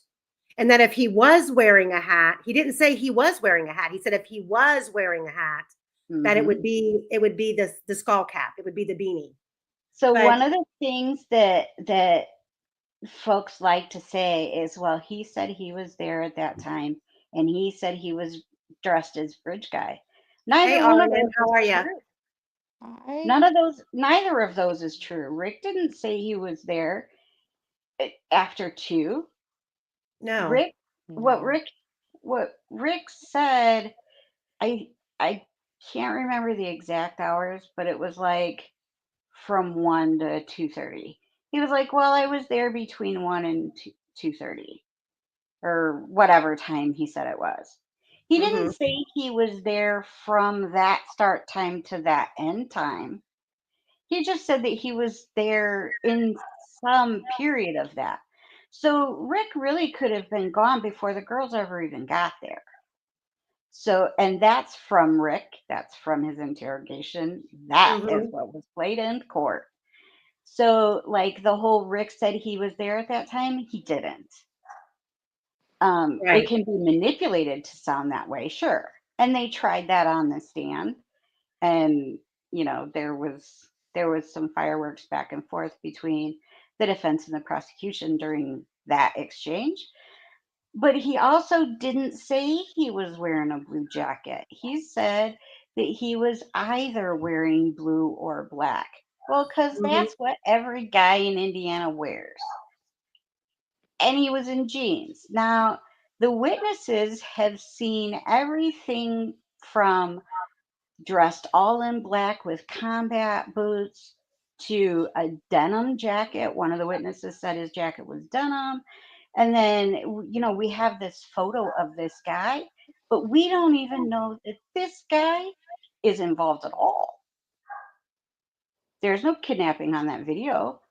So could it have just been a guy telling them how to get down to the private drive? I don't know. I feel like if they were scared, I feel like they waited for him to get to them. Like if they were that's scared, why I Agreed. feel like there was interaction beforehand. And yeah. I want to take, let's take the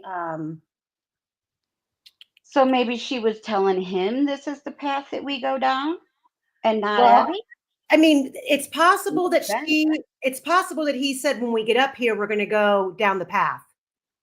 Could So because the girls could have ran. They could have ran straight. Right. They didn't even have to go down the hill. They could have ran straight to someone's house, like, Weber's house. And there was no hesitation. He said down the hill, and Abby jumped down that hill. Like she went, like she was scared. Yeah. No hesitation whatsoever. Either she was scared or she was comfortable. Like Yeah, no it's either background. or. Because She I was feel either like if they were comfortable really just being in. scared, they would have just kept. Like she was already running off the end of the bridge. If there was a gun, she would have just kept running. You know what I Have mean? you ever scared a 14-year-old girl? I am so glad I had a son because teenage girls are teenage girls. They are uncontrollable and sassy. These are Gen Z kids, right? Yeah, they're the same age as my They're daughter. them kids. My boy is 21 and I love him to death. However, if somebody were to tell him something he didn't want to do, he's got a whole bunch of dirty words stored in his brain that he would And they unleash think that. These and girls they didn't even say no. Like they didn't. I don't know. So when you look, when you take what Reesi has told us, okay. So this is the Monon High Bridge, the start of it, before they refurbish the entrance of the bridge. Okay.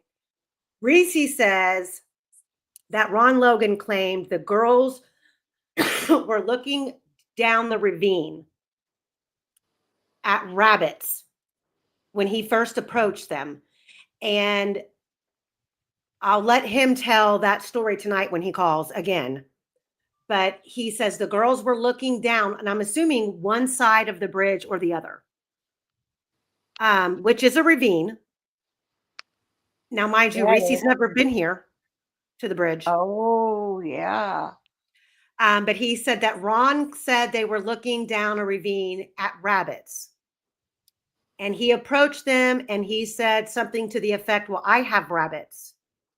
And that the girls ignored him and scurried up onto the bridge. And that whoever Ron was with basically was giving him, liquid or verbal courage, saying, go, man, go get him.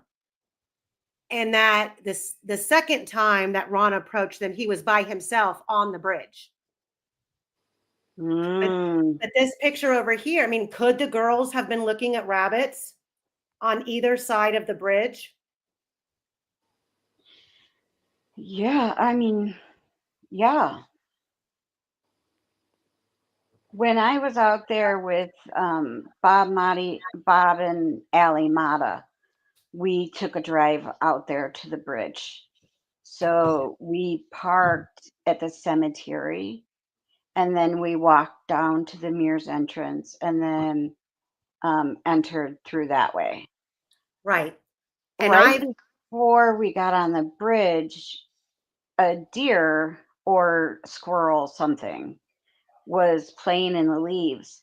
And Bob Bob, being the city boy that Bob is like, what's that? He expected to see some big, huge animal, and out comes this little thing. And the sound down there carries like crazy. Erica noticed it too. It does, and that's why here that's why the girls talking and you being able to hear them, like you might be thinking like they're too far away, but out there it's like the sound does travel. And when you're talking about like when you're looking at the phone stuff, I mean everything tracks based on everybody's different, reporting of what was said at trial. Everything tracks from the girls, getting dropped off. I know that when Cherie and I were out there and I timed it, remember when we went to the Mears lot and we walked from the Mears gate to the bridge, it was like an 8-minute walk. And you've got from 131 to 208, Libby's phone travels about 682 steps. So that is, you got to remember in that time frame, she is also in the car. Correct. Because we have, let's see here. You pull it up. So we've got in the car at 1:38. We know she's still in the car, and she calls Daddy O. She calls her dad at 1:39:08 p.m. And the phone. Your files are better than mine. What the heck? I'm jealous. And the phone was plugged in and charging in the car at that time. Yep, makes sense. And then she's interacting at 1:39 and 45 seconds on a message.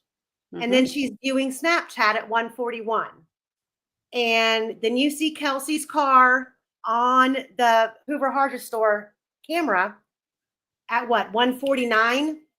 So does it take that long? Because I mean, their house is pretty close, isn't it?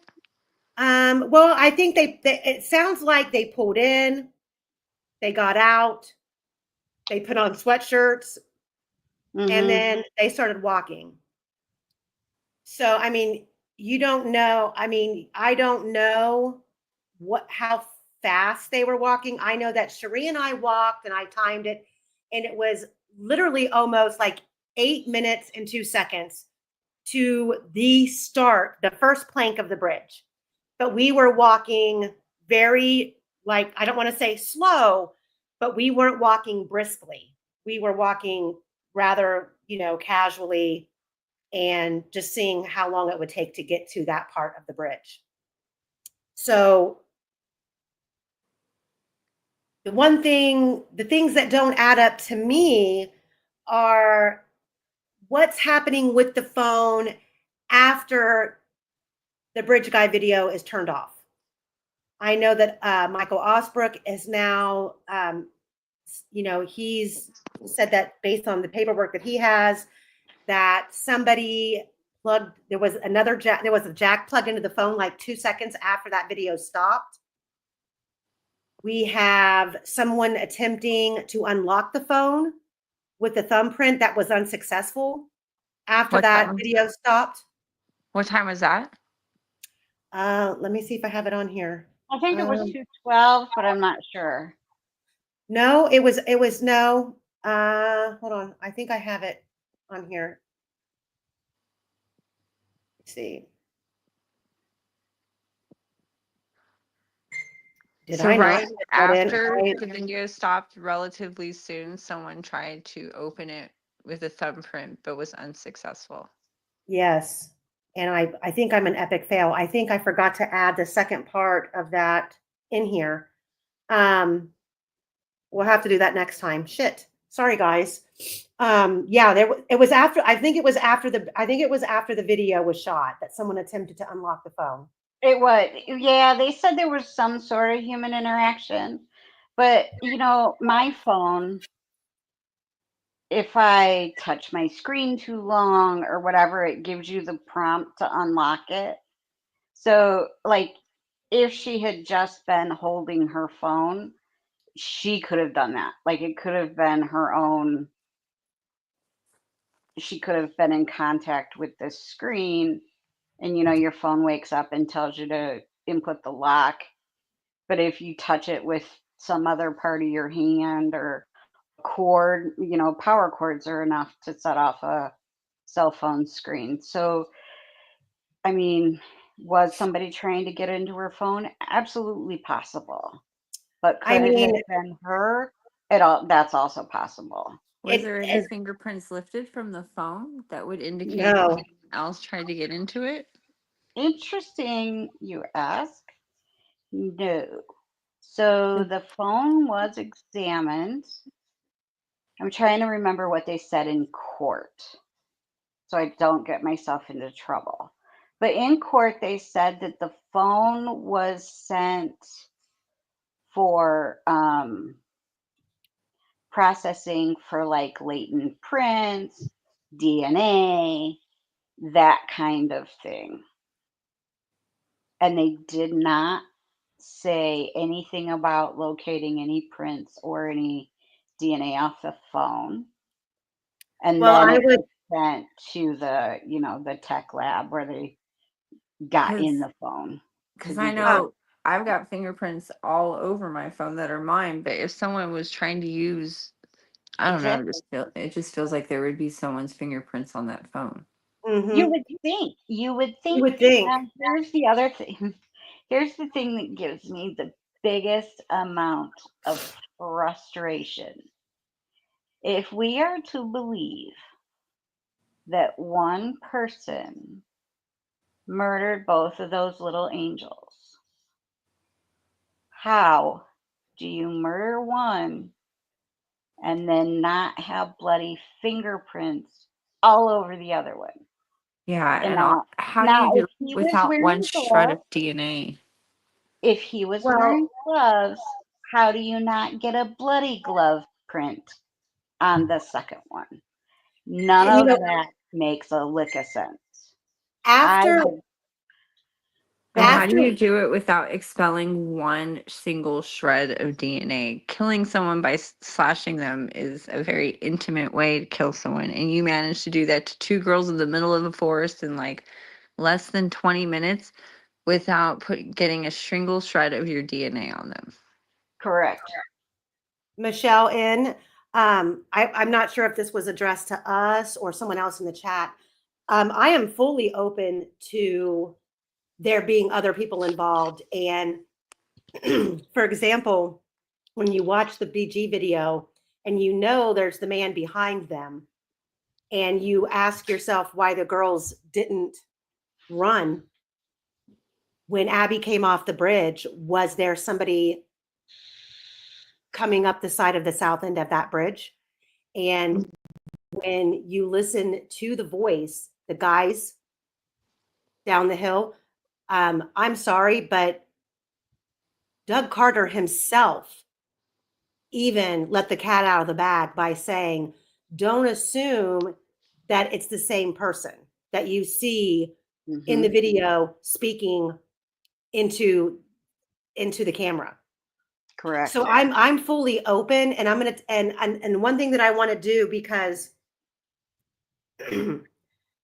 I'm sure you guys know, I have spent hours listening to Garrett Kurtz. Hours. It sounds like Garrett Kurtz. When I hear guys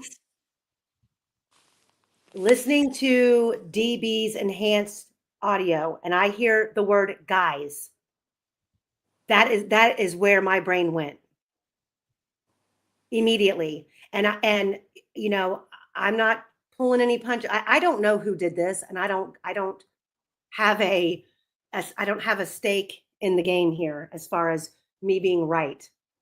I'm just telling you what I felt when I heard it. And I've got I've got some audio in here of Garrett tonight. I've also got some audio in here of Rick Allen, and I've got some audio in here of Ron Logan.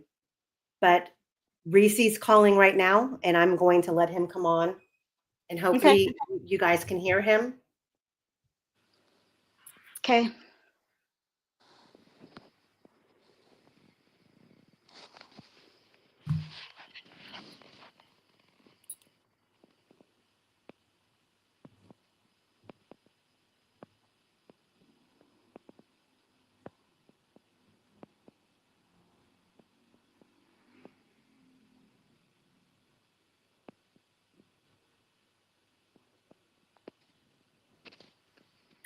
Okay, can you say hello? Hello. Hold on. Go ahead, Reesi. Hello. Can you say hello again? I had to put you on speaker. Hello again. Can everybody hear him okay? Yes, I ma'am. can hear him. Loud and clear. Okay. Okay.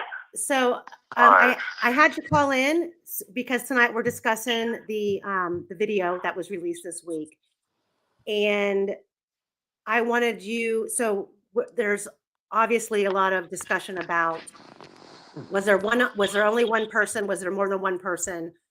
And what you remember that you were told about when these individuals first encountered the girls, and then what transpired on the bridge and after that. Okay, I see. Okay, so I mean, so there was two individuals. Ron Logan being one of them, and the other individual is still a blank. Okay, still a mystery. Okay, so they've actually approached the girls off the bridge. Once they were looking down at something at one point, talking about rabbits, wild little rabbits. And so when they both approached the girls at first, the girls really didn't respond. He said that they kind of nervously walked off on the bridge. Well, they got kind of from what he was saying, he kind of got nervous, and they didn't follow the girls on the bridge, and they both decided for one of them to stay back, and that one of them, that just one of them to try to approach the girls again. Well, he made a couple little kind of dummy laps, and speaking of Ron Logan, okay, one little general area, and he kept getting nervous. Well, he went back to the other individual, he said, and the guy told him, just go. So he went up to approach the girls up on the bridge, and I don't know where on the bridge. He never really specified at all, really, on where on the bridge. But so that's when he approached the girls. So yeah, that was. So did he say where the third person went? Like, did he? They kind of hit off, out of the side, kind of in the wooded area. From what he was saying, he didn't tell me specifically where. Of course, but I mean, he said that they just kind of decided for him to hide off. So where that was and how that was, I still don't know. So. And Ron Ron Logan told you, I know we've been over this before, but now that the video's out, and people can see it. Ron Logan told you what about the man in the photograph or the video that was released? What did he tell you about that? Yeah. He said it was absolutely him.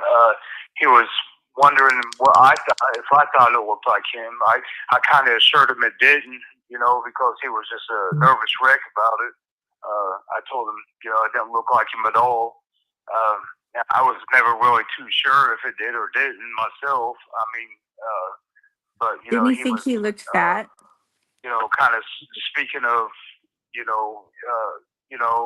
hey, this was that, and this is, talking about what he did with some of, his own articles of clothing and stuff like that after the fact.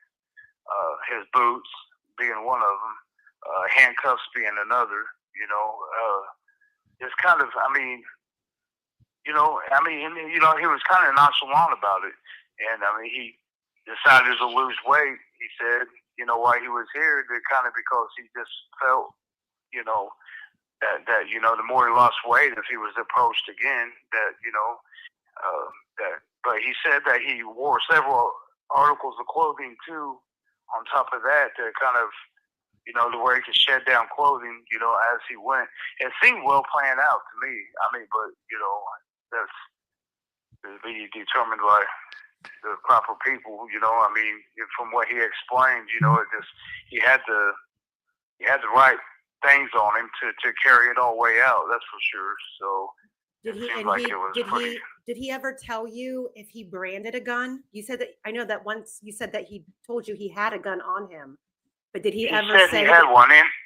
No, he never said if he did or didn't. He did. He definitely said he had one on him. He never said whether he pulled it or. It was really never. He never really stated that part. So I really don't want to put something out there that he didn't state really. But he was. But he definitely said he had one on him. That was definitely something he said. So. And then where did the handcuffs come in? Was it? Did he describe? I know that you said that he had handcuffs and he used the handcuffs, but where did he say where he initiated utilizing the handcuffs? Yeah. There was a couple sets of handcuffs. Matter of fact, that was. But yeah, they definitely ended up using the handcuffs to keep the girls together. Yes. But where did they put the handcuffs on the girls at? Do you know? Well, it was wrist to wrist somehow. Not like, instead of like cuffing them like, from behind the back or in front of the back, they were like handcuffed together somehow. But I meant like location. Like, do you know where? Did he say? He didn't say exactly how. But he was saying to where somehow that they could walk together in some way, some form or fashion. Was it at the bottom of the hill or was it before they went down the hill? He never said, he never did. He never said exactly what point to put the handcuffs on. So it could have been at the top, it could have been mid, it could have been the bottom. I'm really not really too sure. He said that once they got the handcuffs on the girls, that they were kind of then he was speaking of the youngest girl eventually at some point in time, to where that they had to make some kind of adjustment for whatever reason, and the youngest girl slipped out at that point. So yeah, that was okay. And I don't know even what point that happened at. I don't know what was going on, why they had to handcuff him. He said there was some kind of adjustment that had to be made for something. So, did he ever say anything to you about DNA? That he was worried about DNA anywhere? You're speaking of Ron himself? Yes, Ron or Keegan. No. Not specifically. They no. He said that that pretty much that and they both did. Because I even asked Keegan the same thing. Because I was kind of curious. But there was really nothing even spoken about them worrying about their own DNA. No. So do you guys on here have any questions for him? Did Ron Logan ever mention anybody besides, or did he ever mention anybody's name? Because you said he didn't even mention Keegan's name, but Keegan mentioned his name, right? Yeah, that's correct. Okay. Yeah, that's right. But the way Ron would speak of the other individuals, he would refer them as friends. you know, and there was really never no discussion. I mean, and when Ron was referring to people as friends, it's not the way he kind of told the story at first, you know. It came probably, you know, a little bit time after, not long after, and then he said, look, you know, because, I mean, there was just a lot that I was, with, you know, in question with at the time. And he said, well, I had friends with me that, you know, that there was, you know, people with him. And so, but then once Keegan came along, you know, and the way he approached me and wondering if Ron brought him up, you know, if his name was ever spoken of, and kind of after a little bit of talking to him, I come to realize, you know, that he's already said that he was with Ron, so it kind of came together with him. You know, the friend situation really was something that was actually accurate. He was actually speaking of this guy right here. You know, so you know, but you know. Did Keegan mention anybody besides Ron as far as like other people who had the phones? Did he say any names? Did she asked if you were ever able to did you ever hear any other names that Keegan ever brought up? Or did you ever get the impression about the third individual? Was it someone that was older or younger? Did you ever get any kind of an idea of that? Well, I mean, you know, my idea that I always had, because he never really would drop any names or anything, but the way he would speak of his dad and the you know, that had a little business, if you want to, you know, call it that, going on with his child porn, if you want to say, with, you know, with his dad. And a whole lot of our conversation, it seemed like he was still trying to cover for his dad. Now, and I'm just speculating. I really don't know. You know, he never said my dad, you know, was with us when this happened. You know, so I don't know who and how many, and you know, but no, I mean, there was really no. They were both pretty careful of really speaking of any names whatsoever.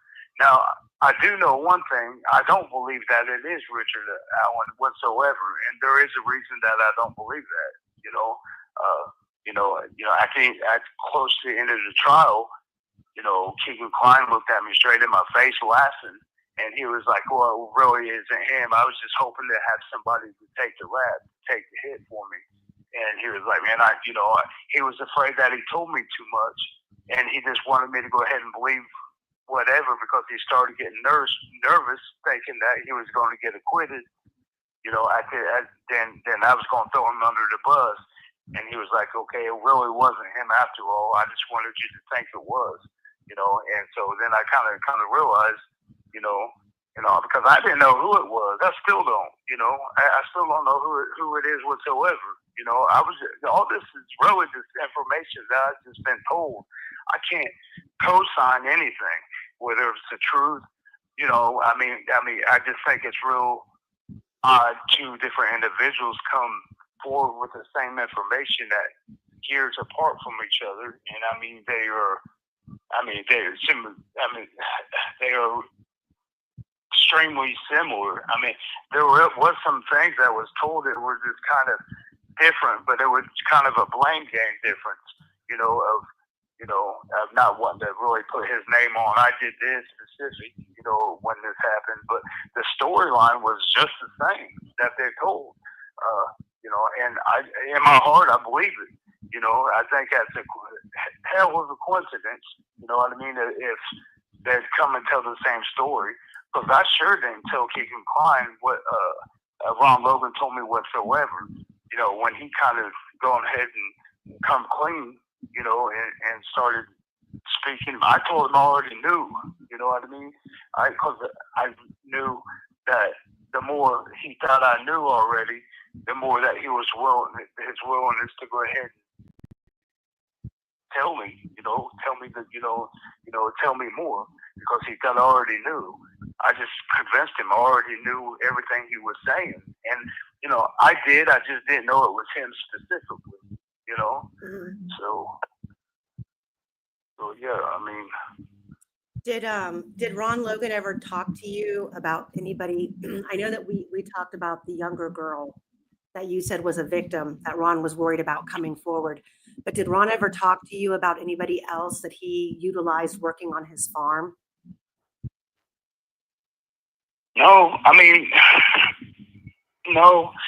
He didn't bring anything up about anybody working on the farm, but the more he would mumble and jumble on, I mean, he was more of a, I mean, it went from, I mean, the morning before, there was something going on, like I was telling the officers, you know, that were here to see me, and they thought I was just mumbling around, jumping from one thing to another, but I was really trying to get out what I could, you know, of what he was saying, because I didn't know what would have been significant, what wouldn't have been significant. So, you know, he was really bitching more about, you know, vandalism going on, you know, after something about the graveyard. There was you know, I don't know if it's his graveyard or, you know, on his property, off his property, but there was something going on with trash, you know, spray painting, you know, just vandalism, you know, itself. And I think to one of the sheds, even, you know, and he was kind of bitching about that, you know, but there was,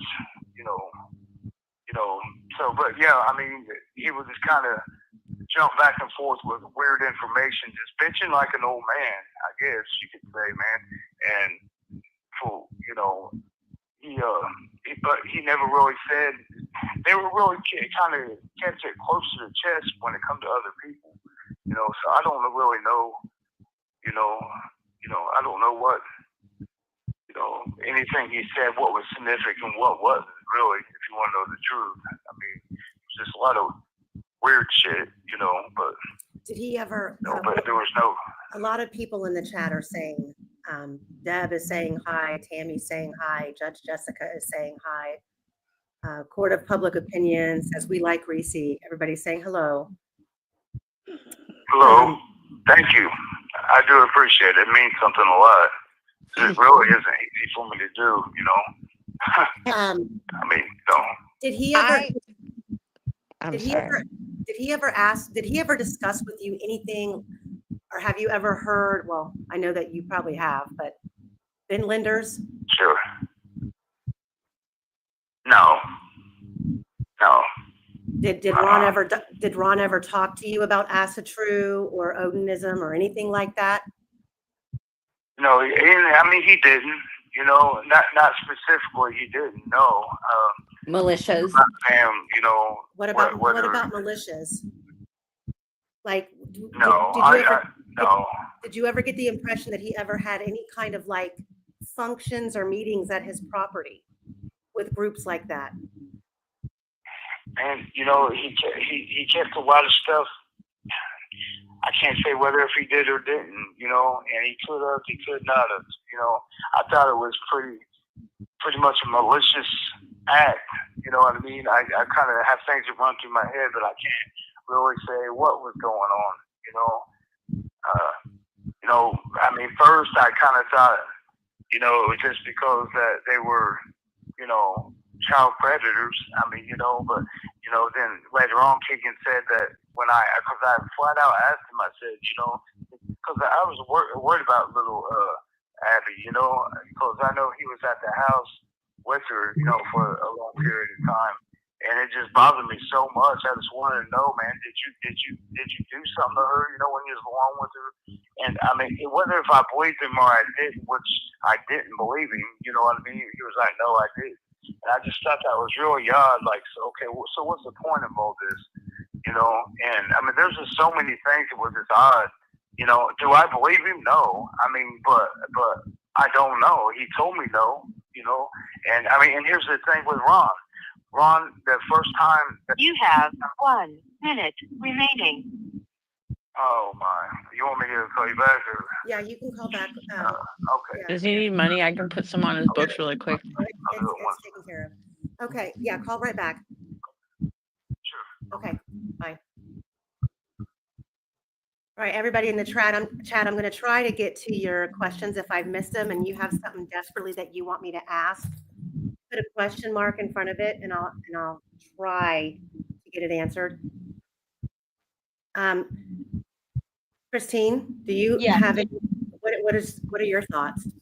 Man, Reesi, I'm limited to what I can say because I think he's going to be ripe for appeals, right? I'm no lawyer and I don't know what they're planning to use, but man, Reesi, those letters, like the whole thing is just, I wish we had known before trial. So I kind of have to be careful because I don't know what the lawyers are going to use during the appeal. I don't, like, we've seen that filing, but it didn't have all the reasons listed, right? So, man, I don't know. So there's not a whole lot I can say except for, man, some of that washes, some of it's dead on.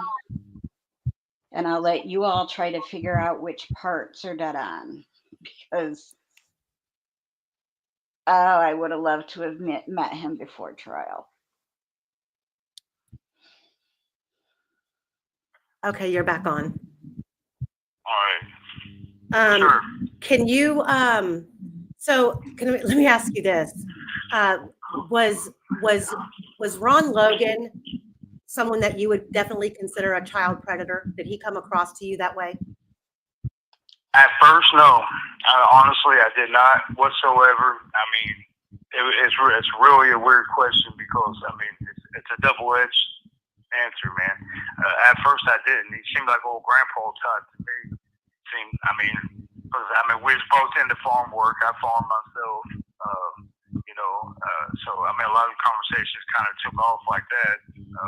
So at first, no, like I said, but once, he would get into this type of conversation when it came to the kids and what was going on and things of that nature.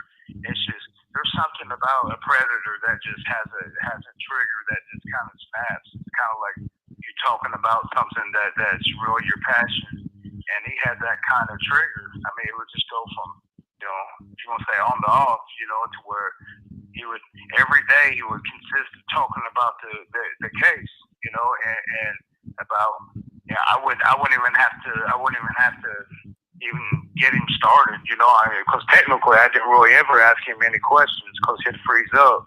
But it's like almost like a passion, like you're talking about two other little girls that came on his property the following morning, that wanted to search his property, that went to school with the girls, and he said it made him nervous, and these other two little girls, I don't know, I'm sure they would know who they are, but came and knocked on his door and asked if they could search on his property that somebody was, some people were missing. And then he was going to say no, but he thought it would look suspicious. So he was like, well, because from what he was saying, he said that they were put in a place that you would have to kind of know the general area, to from his property to know how to get to him. So he felt safe to go ahead and tell him, yeah. Was there any talk about, I think that you had said something before about the property and the perimeter, what he told you about where the girls were put and why? Okay, hold on. Did he just say that Ron told him that two girls that went to school with Abby and Libby came over to see if they could search a property? Yes, Did I just hear that? Yeah, that's what he said the next morning. Yeah, that's the next morning. They went to school with the girls and said that they wanted to help search the property, and if they could, get on his property and search it, ask him for permission. And he was about to tell him no, but he changed his mind. Just due to the fact that he didn't want to look suspicious, so he go ahead and gave him permission. And like he assured me, he said, well, they were really put in a place to where he knew that these girls wouldn't been able to get to him anyway from his part. So he go ahead and gave him permission. Oh my God. So, and That's really a scary thing. You know, when he told me that, I just all kinds of things flashed through my mind. You know, like damn, dude. I mean, this really could have been 2 more victims. I mean, the way that I was thinking about it, you know. But yeah, I mean, yeah, it's really a scary thing. You know, when he told me that, you know, my thoughts went everywhere. Like damn, you know, you know. And I do want to add one more thing to it, if you don't care, Amy. No, you know, and there, I mean, look, there was 2, not 2. I'm thinking there's mother girls. There was a little girl that lived in the general area, and I wish they would find this girl, you know. But she would help with his animals, and I don't know what point, you know, this would happen. But she would go over there and, you know, help him. He said brush the horses at one point, and I don't know when this was, but he said, man, you know, that she was young and that she wouldn't give up sex, you know what I mean? That she was a young girl, but talking about she would give good oil and stuff like that. And I wish whoever this little girl was, you know, the police or somebody would find this little girl to where this kind of, you know, I mean, just kind of that would, I mean, even come forward out there that somebody would know who this little girl is that would help him with these horses, you know, and question and stuff like that. Because when he said that, I mean, really, I wanted to smack him off his feet, you know. I mean, but it just, you know, but this only goes to show, man. I mean, this is just an ongoing fetish he had, man, with these kids. You know, and I mean, when he told these stories, he thought I was fine with these stories. You know, I mean, I really kind of had to put on a poker face of this whole thing, the hardest poker face of my life. You know, to bear this information, but I was writing every single little thing down, everything. You know, hold on, I have a question too. I'm going to try to scroll through some questions here. Were they the handcuffs? Were they plastic cuffs or were they metal cuffs? I couldn't tell you. Okay. Did he say this girl that came over and helped him take care of stuff? Did he say specifically that it was a little girl, or did he say a young girl? Did you hear that? Yeah, she was about 13, 14 years old. Whoever this girl is. Okay. And he at the time he had told you that he was worried. Now that this Delphi case had happened, he was worried she was going to come forward, right? Yeah, he was worried about that at the time. Yeah, absolutely. That was part of his worries, right? I mean, that's. So we're talking about a long time of, you know, talking and information. You know, it's kind of, you know, there was a whole lot that I really wanted to be able to do. You know, come forward with and talk to even to the attorney while they were here. But I mean, we was really pressed under time, and I was trying to get down to the facts of, the other girls. I mean, so there was a whole lot that was still kind of, that I haven't been able to really. The police knew. I told the police, you know, but I mean, the weird thing is, I never heard anything about them ever going out there and try to locate them. So now I'm not saying they didn't, but I mean, it's just really odd. You know what I mean?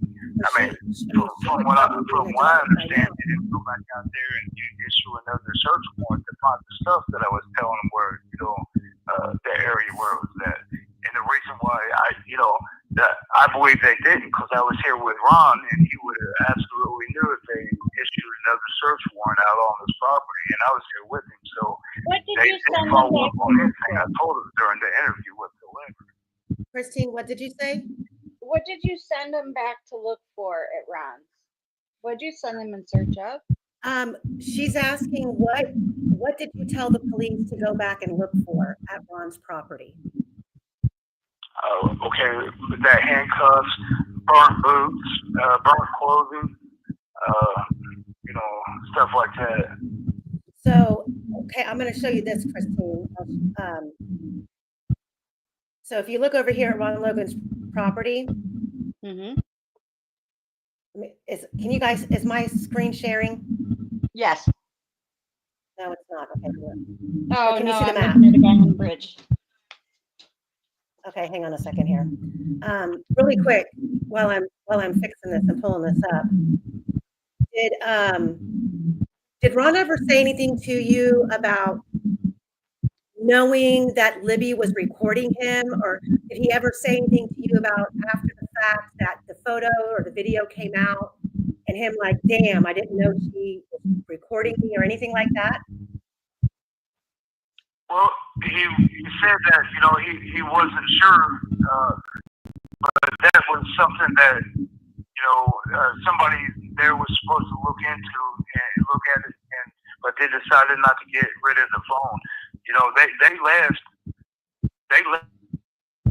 with these items, you know, these other items, the phones, because they had burner phones too to go get rid of. So, you know, I guess somebody was supposed to maybe look at her phone, look into it. He didn't really say what happened, you know, whether, you know, he said, all he really said after that was that they were going to go get rid of the phones, the burner phones, and, you know, stuff like that. So, I mean. But they brought him back. You know, I don't know. He never said whether if he brought her phone back or not. Really, I mean, I'm not sure. You know, I know they went to go get rid of the other phones. I mean, you know. Did he tell you?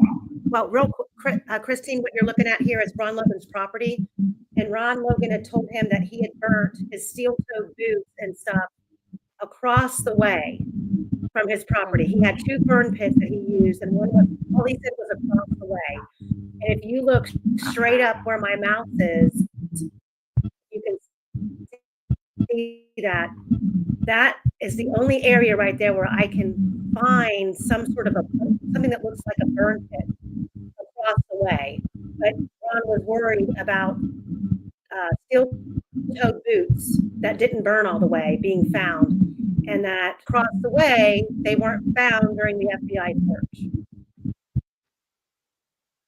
Can you see that? Yes, ma'am. Okay. I've seen that photo before. Let me go through. Okay, let me look through here. Yeah, no, Ron Logan didn't mention any names. Did Ron Logan ever say anything about drugging the girls or gagging them? He didn't say either one. Okay. Yeah, there's no indication that the girls were either gagged nor drugged. Their pathology, no, they just weren't. They're asking why did you willingly stay behind with Abby? Well, I mean, you know, your guess is as good as mine. I mean, I have no clue. I mean, I was under the impression that they all left for you know, for I don't know how much time before Ron initially left, and I don't know what they were doing. Probably trying to get evidence in too. I mean, he never really said. I'm not going to sit here and guess. You know, they came back. He wanted to stay back at his property. He let him stay back at his property. And Ron said that, you know, he was really just trying to, you know, find a reason to you know, say he was gone since it was his property, you know, that he just knew that they were going to come at him. So, you know, he wanted to be able to say that he wasn't even in the general area at all. Okay. Well, before you get cut off, do you want to tell us what's going on with you there? I will, and I'll share the story that transpired this week after you hang up. But they still have you in segregation? Yeah, I'm still in segregation. Yeah. And have they said anything to you about taking you out and putting you back into a regular setting? Well, I mean, from what I was told, that Keegan Klein is supposedly getting transferred. Now I don't know, what's true and what isn't, but he's. I guess if what they said was true, he's supposed to be getting transferred, and I'm supposed to be going back to where I was. So I mean, I guess we'll see. I don't know. Who told you that? That would have been the caseworker. Your caseworker there told you that? I put some money on your books. Yeah, I put money on your book. I put some money on your books. I'm the one who did that. That's Streets of Bakerfield. She's the one that put the money on your books this week. Oh, hey, tell her. Hey, it's not that. Okay. Hey, listen. Tell her and everybody. Thank you so much for that. That was really sweet of her. I really appreciate that so much. That was really, it was really thoughtful. I definitely say that. I appreciate it with my whole heart. I do. Really He was able to get some commentary. Yeah. Make a ramen burrito on me. Oh. All right. Well, I think you've got like 1 minute left. I'm sure before this is all over, I'll have you back on. And anything. Okay. Yeah. Just I appreciate everything. I appreciate the support. People. Just being there itself, man. It really means a lot. It's not easy. This really been complicated. But it's a good trade. Just as long as if we can get them girls some help, some justice here. So, what was you saying, little buddy? I said, has anybody in there given you a hard time? No. I've done this before, so yeah, I could do this. I could do this. I'm really trying to have some faith here. Okay. So, no, nobody's giving me a hard time. I'm fine. I'm just in a dog cage, but I'll be all right. So yeah, but yeah, I love you, my friend. You guys, I do appreciate you very much. Okay. You're welcome. And I love you, girl. And you be good. I'll talk to you tomorrow. Okay. Okay. Be safe. Make sure you eat. Okay. Okay. All right. Bye-bye. All right. Bye. Okay. I feel so bad for him. Yeah. Hopefully when this is over and he gets back to where he was, he gets to finish working on his case, because I feel like there might be some changes coming for him too, as far as, his enhancements and things like that, which is absolutely ridiculous on his case. Can I address something in the chat? Sure. So Sure. he is at Newcastle under protective custody because he was in the Aryan Brotherhood, and yes, he probably does have tattoos, but he's out, and that's why he's in protective custody. He's not a chomo. He's in there with the chomos because what happened, Amy? Something about He's in protective custody because he turned state's evidence against the Aryan Brotherhood in the prison, because I believe it was 2 individuals killed an older Black man. And I think that was kind of a turning point for him, where he said, okay, enough is enough. And he needed to speak up. So he did. And that's what put him in protective custody. So he was moved, and obviously in general population, he would be a target. But that's why he's in he wasn't where he is now. He was in protective custody, which is a dorm full of high profile, other people who are endangered in prison. When this all happened, he was taken out and put into segregation. They took all of his belongings, they took all of his legal work, and he's still, it's been now, I think, almost a month that they've had him in there. So At the end of the day, I wanted to share this story with you guys about like some of the things that he's going through. So he started getting messages this week from a woman who claimed her name, and I'm going to put her on blast.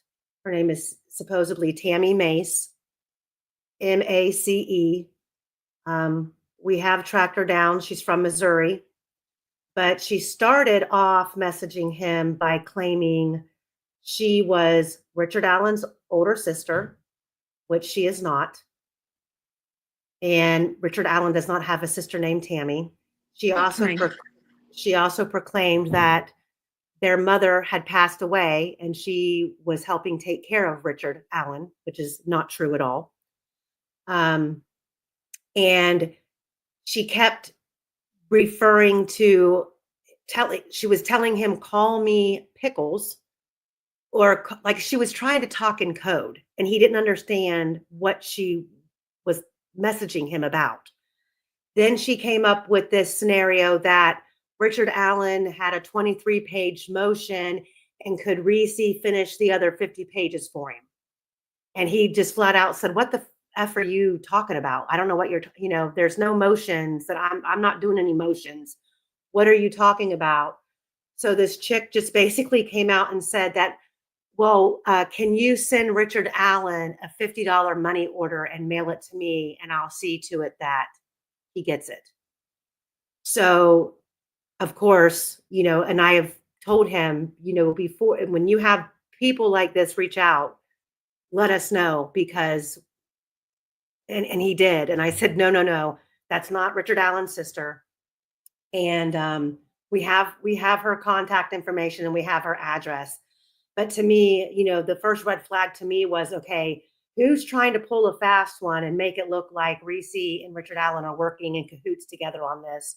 Or someone just trying to extort money out of someone who's in prison who doesn't have the money to extort. It's not like he can walk over to the, the cashier and ask for a money order. It made no sense. But that's the stupid shit that goes on.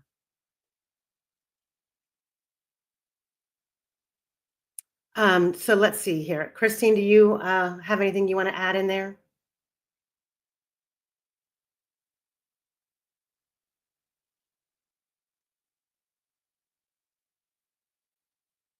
Is Christine still in here? Yeah, it looks like she might be gone. I can't see her anyway.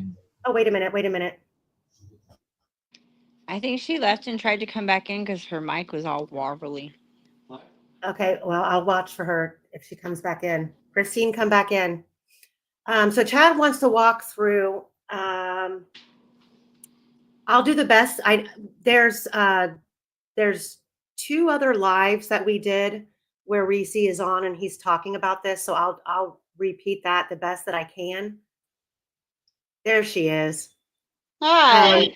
So you know what's funny is during trial, some YouTuber was sitting like behind us and the defense team and Allen family row and thought that I was Rick's sister, which cracked me up. So it sounds like somebody's trying to make his sister not be his sister, which is interesting to me because I'm clearly not his sister. Oh, and then somebody said that I was his daughter too. And I'm almost 50. So unless he was a toddler, that man is not my dad. Right. It is what it is.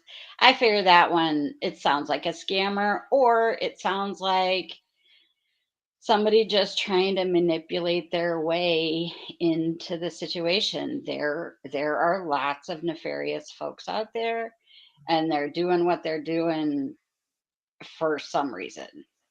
I don't know, man. Some of the folks that crop up are just wacky, and we've seen that in other high profile homicides that Eric and I work on. Once your murder hits the bigger profiles, like, you know, people with schizophrenia start crawling out of the woodworks. You get, you know, all kinds of crazy for all kinds of reasons. So I don't know what they think they would gain by having Reesi send them money, right? Right. And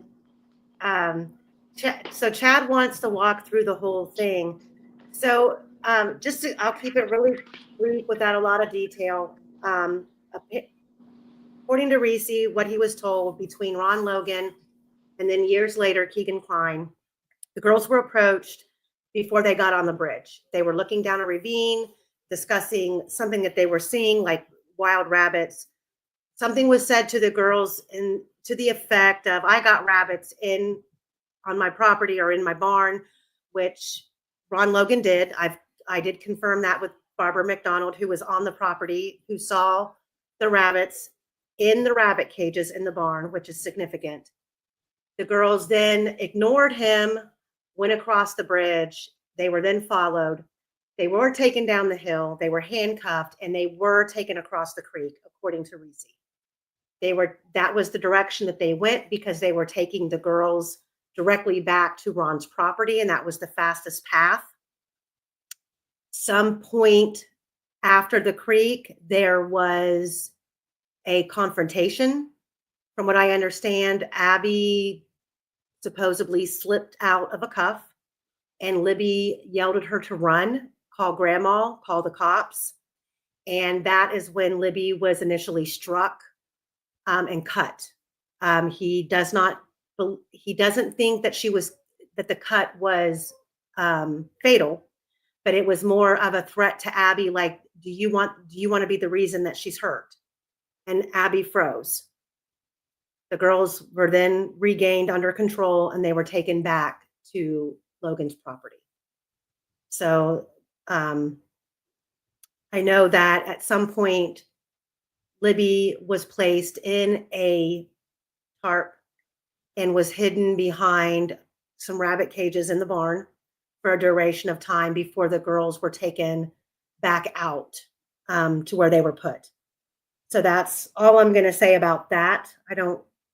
I hate even discussing it, but those were the things that he was told. So I don't know, Christine, if you can have an opinion on any of that.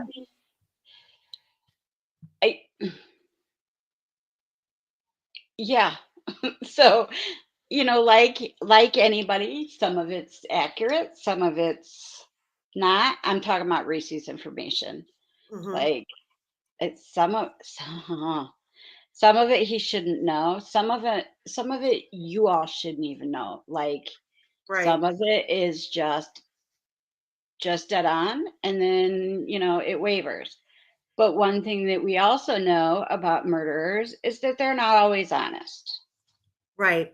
So, you know, you get people when they talk about like false confessions, like Rick made all these confessions, but he wasn't the only one. There were several inmates that also claimed responsibility for killing Abby and Libby, right? So yeah, I mean, and the thing is with this case, why is the state putting more stock into one knowingly?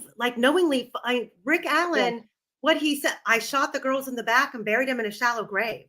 I killed my whole family. You know, I cheated on my cigarette. Like, you know, they're putting more stock in one person confessing versus another one who said, I spit on the girls. I'm part of a brotherhood.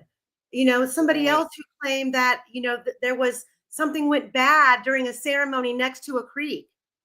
I mean, you can go on and on and on. And it's like, why are we here right now when they are all equally worth investigating? Exactly. And to me, Rick Allen is the least. Like, if you were to put these, you know, if you were to put these in a chart and you were to add up all of the reasons why each one of these individuals is a suspect, Rick Allen would be the least. All right, I'll talk about that for a second, actually, because your chart, they do that. So the FBI does that. So, you know, the BAU that we all watch on TV, apparently that's a real thing. There really is a BAU in the FBI, and they were involved in this case. There was mention of them during trial, but it was kind of a passing mention, right? Like they kind of said the BAU found this or that or whatever. I don't remember at this point. But so every morning in any homicide case that the FBI is working on, they do a situational report, and that report will list all of the people that are currently persons of interest / suspects. And then they'll also mention who had been removed from the suspect list and why. Well, in those, at some point appeared this graph, and it was made by the BAU. So they had done some sort of profile on who this murderer was. I never saw the profile, so I don't know what that said. But they did come up with this list of attributes that would make someone more likely or less likely to be the murderer, right? And so on it was things like, where do they live? If they're a local, they get a point. If they're not from around the area, then they get a 0. So one of the others was if they had had a violent record. If they had been violent previously, they got a point. One of those questions was specifically about sex offenders. And the FBI, according to this little graph, sex offenders got 0 points. Really? Yes, ma'am. Yes, ma'am. So the FBI gave more, like it was more likely that this person did not have a sexual offense history. I was floored when I first read that, because all of the reports I was reading was law enforcement questioning every pedophile in the state of Indiana and some in Kentucky and Ohio.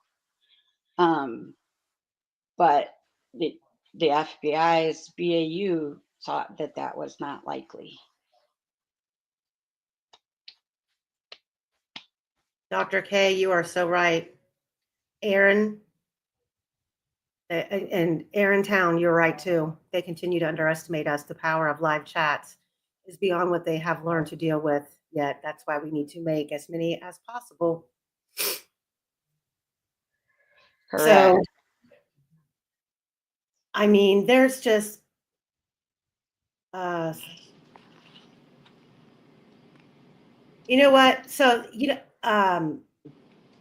skeptic curiosity. There are several things that Reesi says to me that resonates as kind of like an alarm bell of a truth.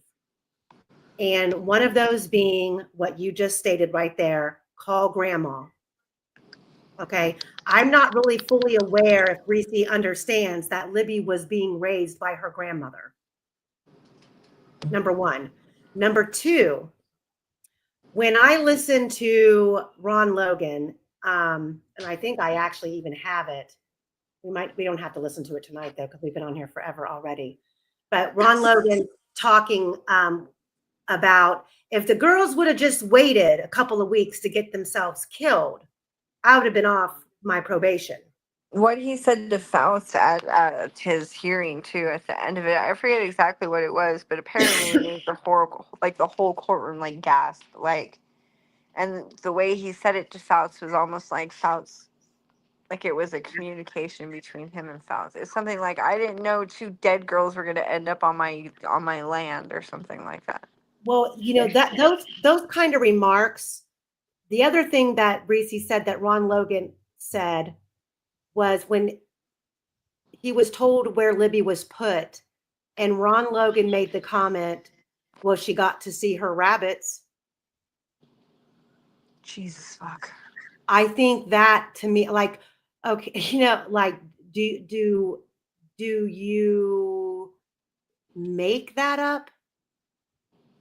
I mean, seriously, like that is a statement that when you listen to other statements that for a fact Ron Logan made, I can see him making such a disgusting statement.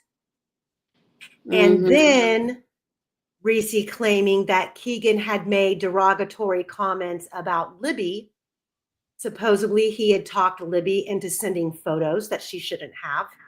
And he said, well, I couldn't do anything with them because of the way he said she looked. But I can probably find something. I could find something to do with them.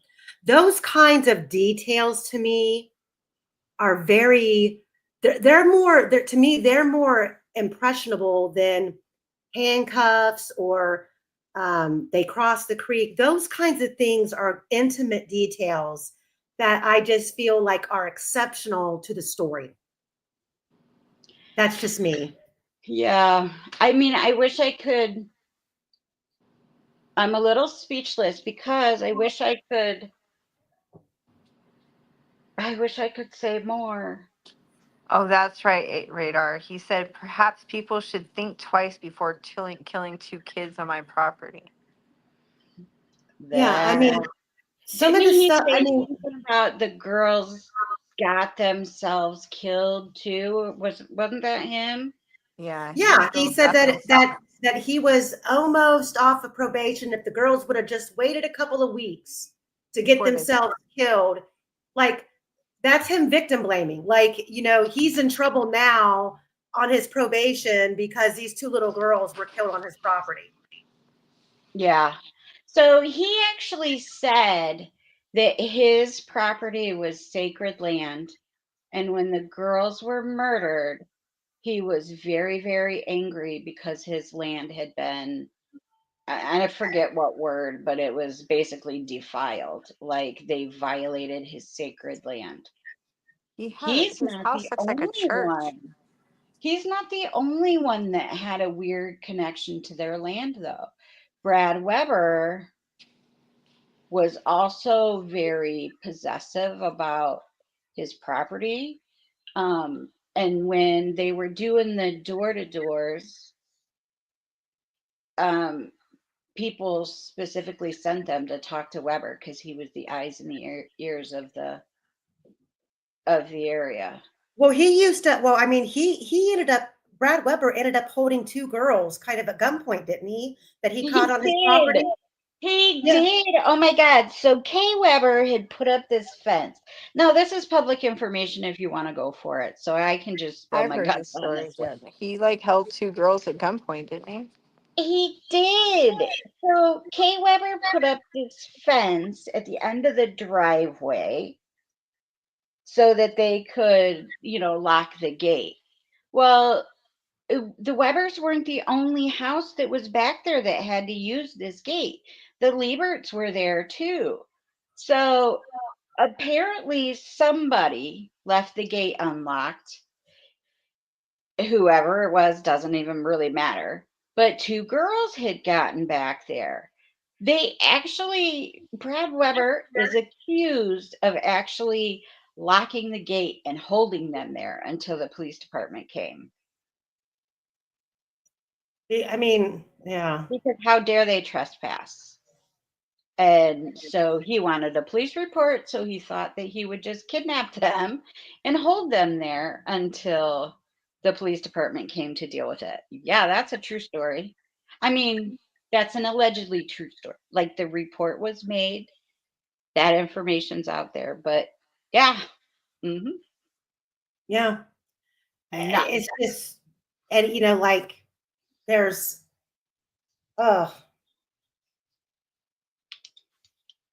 so,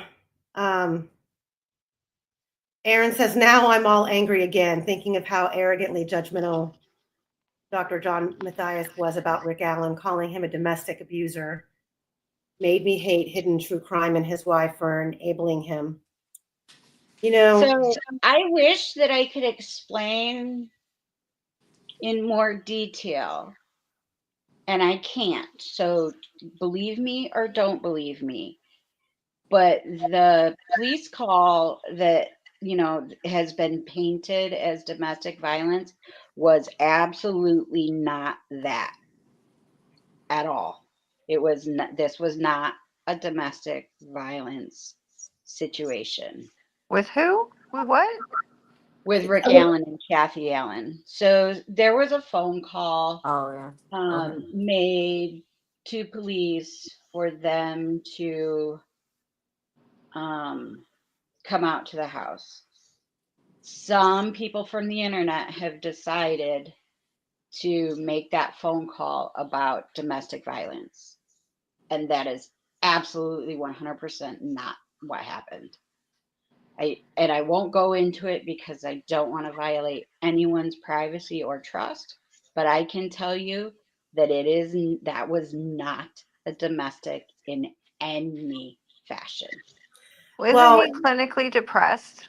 So if he's clinically depressed and he takes medication and he drinks at some point of time, he's going to have a medical emergency from that.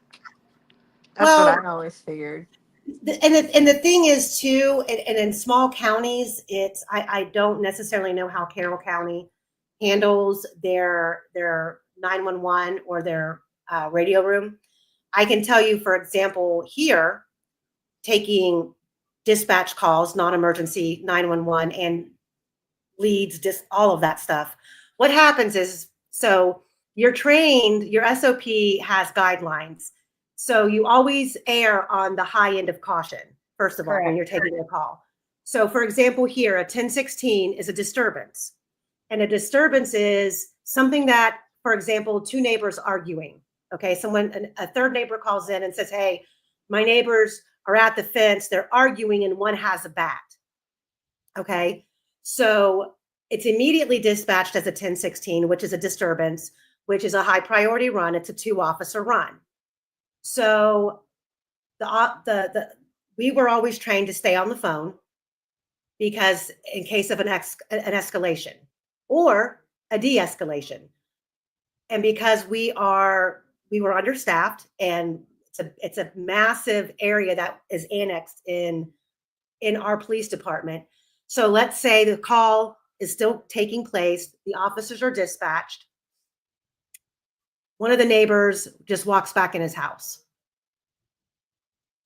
So before the officers get there, that call can be downgraded to a 1016B, which now becomes a report of a neighbor dispute. So if something is dispatched initially, it can be labeled that, but you have to, depending on how the department trains their call takers, it's how the run is ended up being coded out at the end, if that makes sense. So you always err on the side of caution, especially when there's a weapon involved, and but then by the end of it, it could have been a code 4, which was just clear. No one wanted to file a report. No one wanted to file charges. It's just cleared out and it's ended. But all of that information from beginning to end is input into the queue. So if that run was ever pulled or that report was ever pulled, someone requesting it could see from beginning to end how the whole thing played out, which is why I've never understood why it's so hard to get your hand on police reports, the full report from beginning of the call to the end. Because the way we were trained, the call, everything initiates in the radio room. Correct. Becky Patty didn't buy Richard Allen's house. Some dude from Missouri did.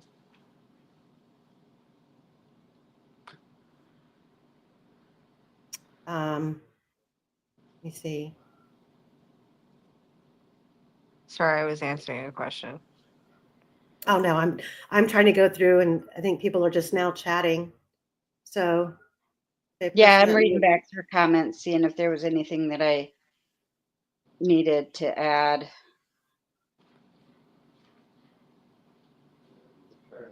So, I mean, at this point, we're kind of look around and think, what now, right? Mm-hmm. So, okay, so this website, I have to mention this website that the video came from. The appellate lawyers said that it was not them because they can't share it because they don't have it. It was not Erica or I. We can't share what we don't have. We saw it the first time in court. So I don't know how it was gotten. So there's a huge entertainment, right? So my work partner Erica has worked in radio for decades. So after journalism school is when she decided to work in the radio world. Hughes is, I think, the parent company for ABC,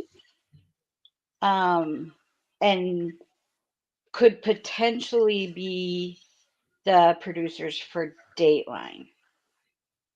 So somehow they got their hands on that and released it. I'm not sure how. Like, I gotta be transparent here. I honestly do not know how, because I probably got asked 50 times today. I really don't know. I don't know if it was one of the lawyers of record.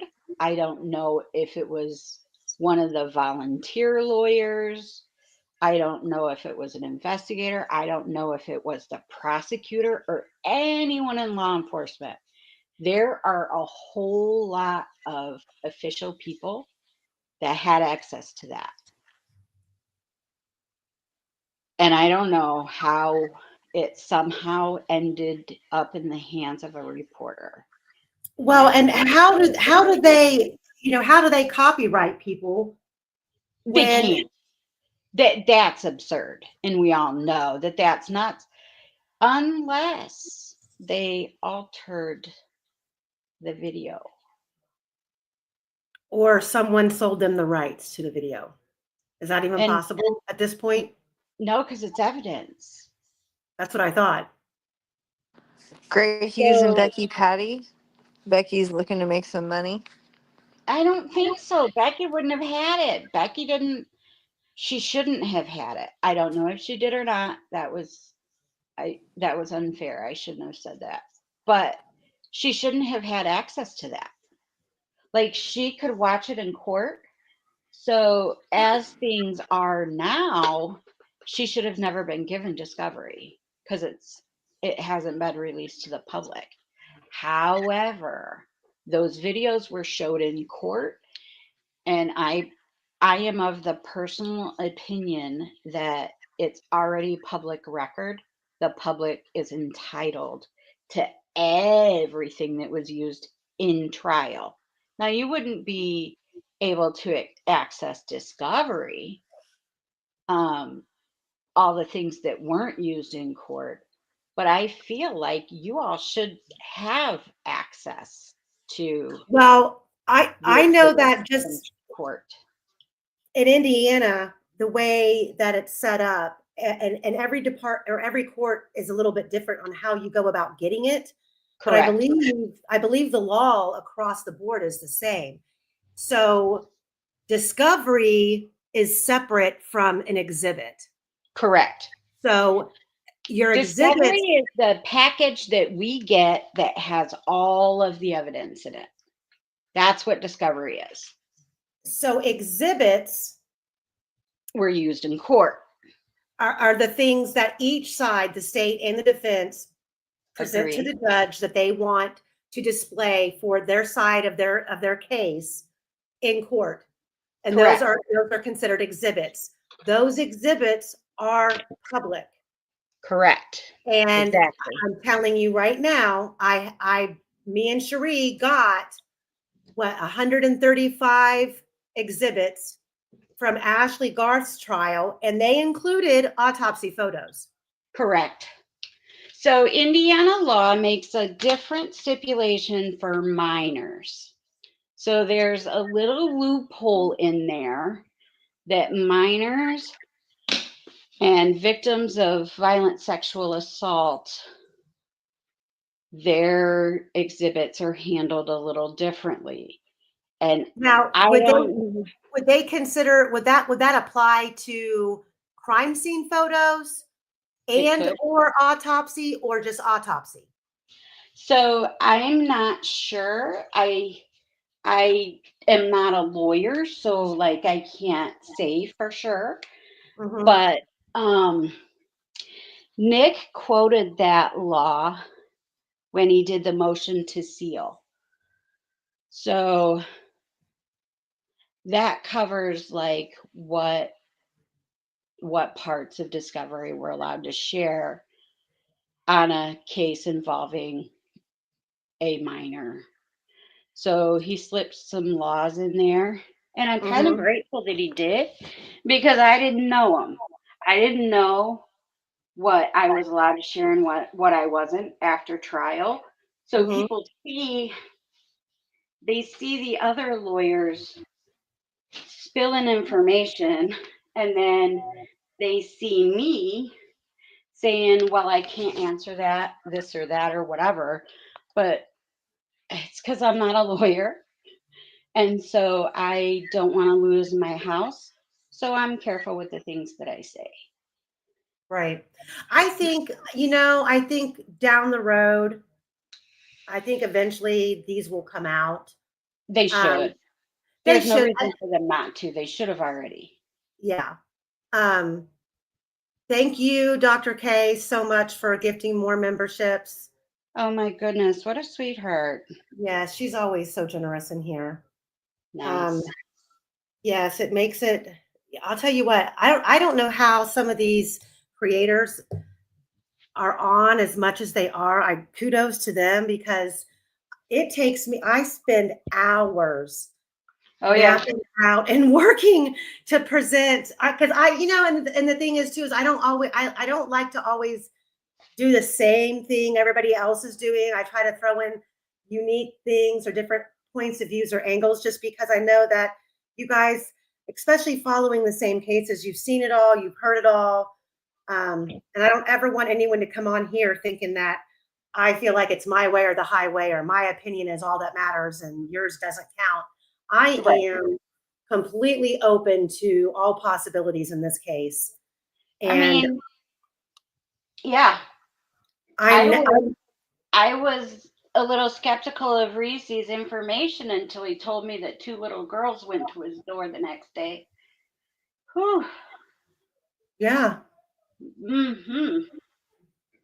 That was, I try to stay open-minded, right? So I get pulled back and forth in directions, and I'm not a concrete kind of person where I say, this is it. This is it. You got it.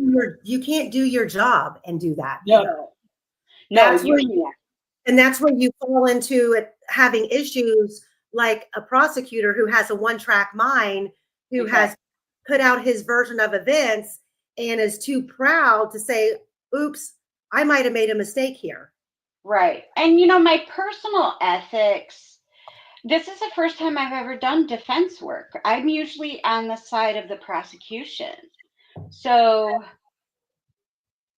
I feel a responsibility to Carrie Timmons and Anna Williams and Mike and Becky Patty and Rick's family to get it right.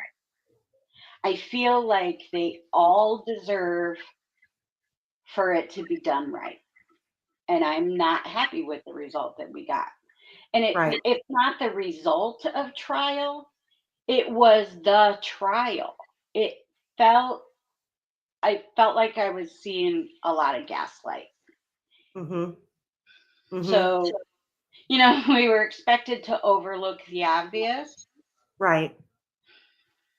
Why, if you're going to do a digital voice enhancement on that video, why would you only do the enhancement on what they assume to be the kidnapper's voice? Why would Right. they not, since they're paying the money anyway to have the work done, why not do the whole thing? Because I feel like if true experts, you were able to get it sounding good. DB did an amazing job making it sound good. Barbara McDonald was able to make it sound good. If lay people can do that magic, why wouldn't they look at the whole thing? And that's just me sitting back and Monday morning quarterbacking, right? So I don't know whose fault that was. I don't know who should have had it done. I don't know. But I do know that I wish that we had had enhanced audio for the entire thing. And we talk about it like it's a big entire, it was 43 damn seconds. So Right. like what? There's a lot of things. There's a lot of things. And, you know, like, and that's really why I want to do a members live on the crime scene. Yeah. Because there's, you know, discussing, you know, this, what's crazy to me is like, I guess I don't mean to be judgmental, but you know, criminals are a dime a dozen from one end of the spectrum to the other. Okay. Absolutely. People break the law, go to prison all the time. Mm-hmm. I like to find the cases like this, or the complicated cases where I feel, you know, I'm a woman, I'm a liberal, I like rights. I like everybody being treated equal, regardless race, color, or creed. Yeah, me and too. I feel like in situations like this, it takes special people to pay attention. And Correct. I'm sure a lot of you who have been following this case and you followed it from the beginning until now, you see in a situation like this, how detrimental it is to someone's livelihood when they don't get a fair trial. Mm-hmm. And, you know, these are the things that stand out to me. And that's why, you know, you won't hear me on here talking about a case where, you know, someone I feel is absolutely guilty, because, you know, it's, you follow the law, you follow the letter of the law, you go to trial, the jury decides. Right. In a situation like this, the aftermath of it is where the real fight really starts, because our judicial system is not set up on the back end to favor someone who's been wrongfully convicted. Correct. You know, and there's all that vitriol. We've all seen it. We've seen the, oh, you're a child murderer lover, you know, that kind of talk. But then we also, you know, even on the pro defense side, you hear them being vile in the other direction about how they just want to hang an innocent guy. So, you know, I don't know. I mean, that's for me, it's the whole point that I'm absolutely not a child killer lover. You're exactly neither. I am a proponent of getting it right, so that there's not two other little girls who we find in the same situation.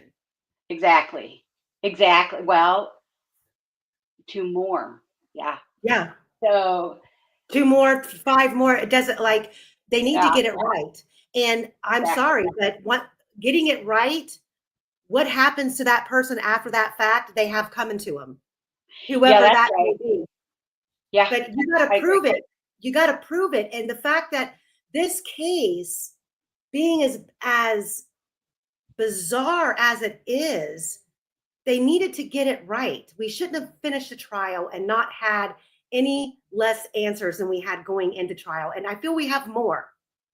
Agreed. That's the thing that keeps me from sleeping well at night. Like, you know, if you sit back and you look at the job that I do, the emotional part is hard. But like, I can look at crime scene photos, and I've seen some of the worst of what men can do to women. Like, none of that keeps me awake at night. It's No, just because I'm used to it. But what does keep me awake at night was that fucking trial. Mm-hmm. Because you all are as frustrated as you are with 2% of the information. If you saw all of the information that I saw, you'd be even more confused. And that's what, and that for me is why I'm like, you got to release more, because at this point, we've left it, it's been in the hands of law enforcement now for 8 years. Correct. And okay, we really can use some fresh eyes on this. And there she is. Hey, can you hear me? Yes. I have headphones on. I'm not sure. Do they work? Yeah, I can hear you. Yeah, All I right. hear it. Okay. Thank you. Sorry. It's okay. I for me, like with the crime scene photos, my issue with them are,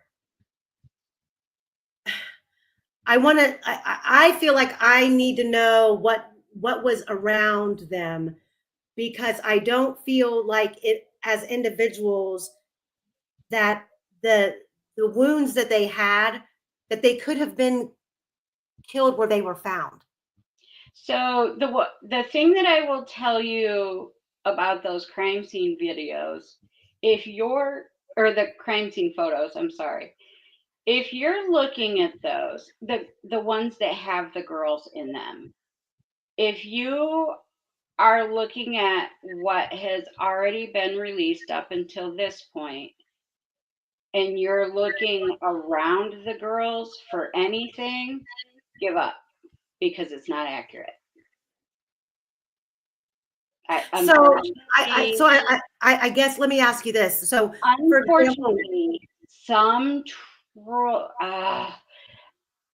we all know who I'm talking about. You're just going to have to read through the lines, because I don't libel people out loud. But some freaking troll from the other side of the planet decided that when he got his hands on those crime scene photos, and I believe it may have gone from Mark to him, I'm not sure. Anyway, when he got his hands on them sons of bitches, he decided to start playing Photoshop with them.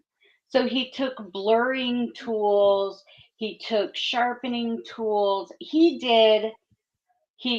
They are not what is in evidence. So I would recommend not trying to learn anything from those, with the exception of how the girls were shaped and where their sticks were laid, because the rest of it has been adulterated. What about the blood pattern on Libby's face? Is that been adulterated? That's accurate. Okay. And that is accurate. What about the lack of the amount of blood?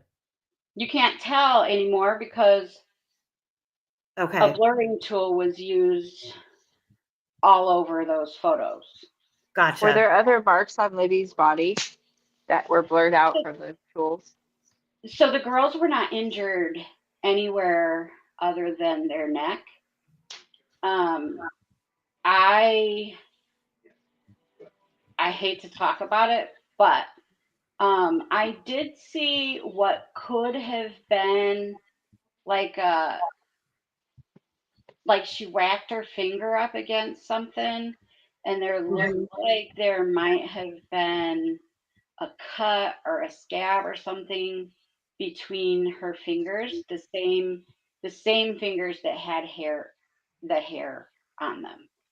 Eagle So eye, if I missed something, pop it back in and I'll answer it for you. Sorry about that if I missed it.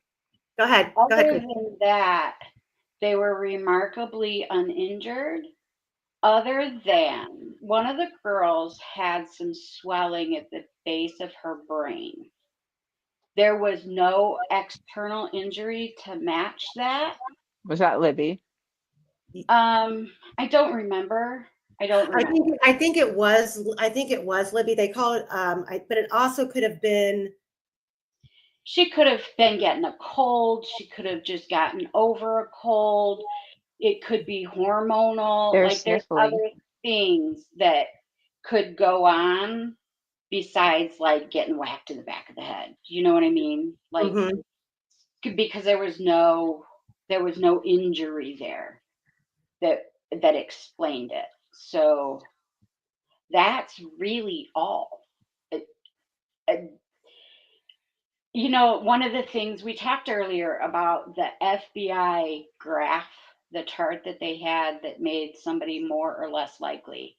The BAU said that someone who processes animals, works in a slaughterhouse, or is a frequent hunter, they got points, you know, because the medical examiner, the pathologist, the forensic pathologist said that those cuts were precision.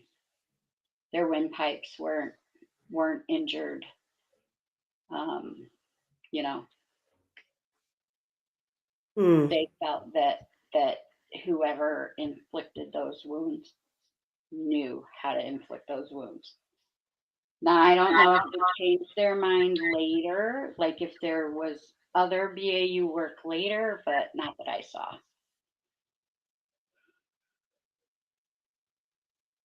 I'm looking. Hi, Andy. Andy Cope says in the chat. Hello. Hey, Nice work, by the way. Thank you, Jennifer Hoff. Thank you so much. Yeah, so I mean that's like it did surprise me when I looked that there was not like this gruesome scene, which is kind of what that's what you expect when you start looking at a double murder, right? You expect it to be a lot. Well, there be more dramatic flair, but I guess when you go, what I've done is I've gone through and I've kind of tried to track down other crime scene photos with similar injuries. Mm-hmm. And they're not comparable at all.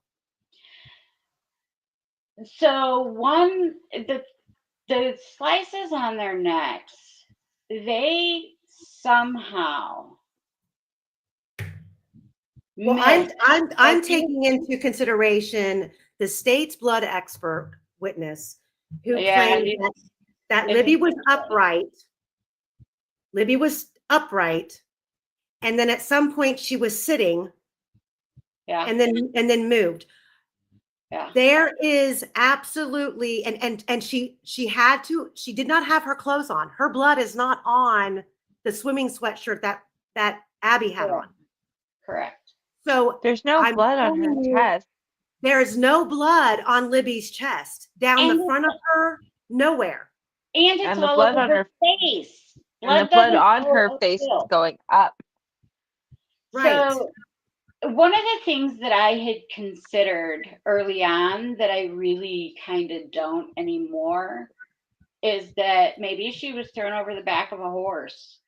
Like moving someone who's been murdered is very, very difficult. That is like why a fireman carry.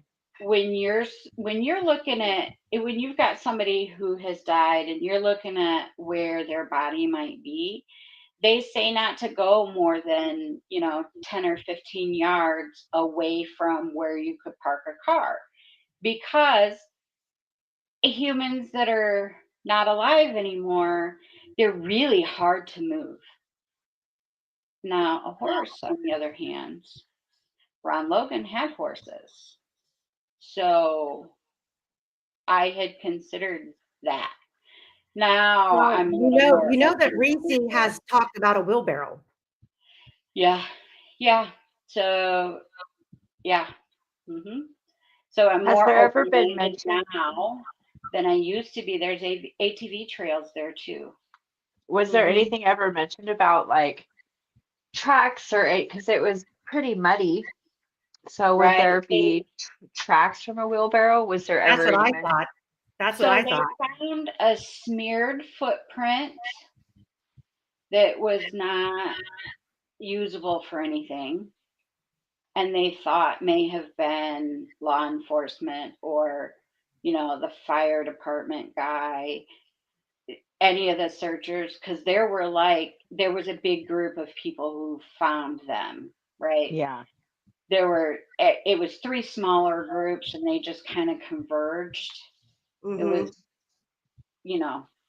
And see, and that's one thing, like that is one thing that I feel on both sides of the aisle, the state and the defense, when you talk about who found him. Well, when you talk about only the killer would know, like everybody has to remember that the whole town knew. Pat Brown. There's not a lot of secrets in Right. Delphi. There's only 2,000 people there. Like, Yeah, and you Pat Brown knowing, I mean, he found them, and he was a neighbor of Ron Logan. Correct. That's why I don't hang my hat necessarily on the details of them, their arteries being cut. Now, Correct. the box cutter is absolutely something significant.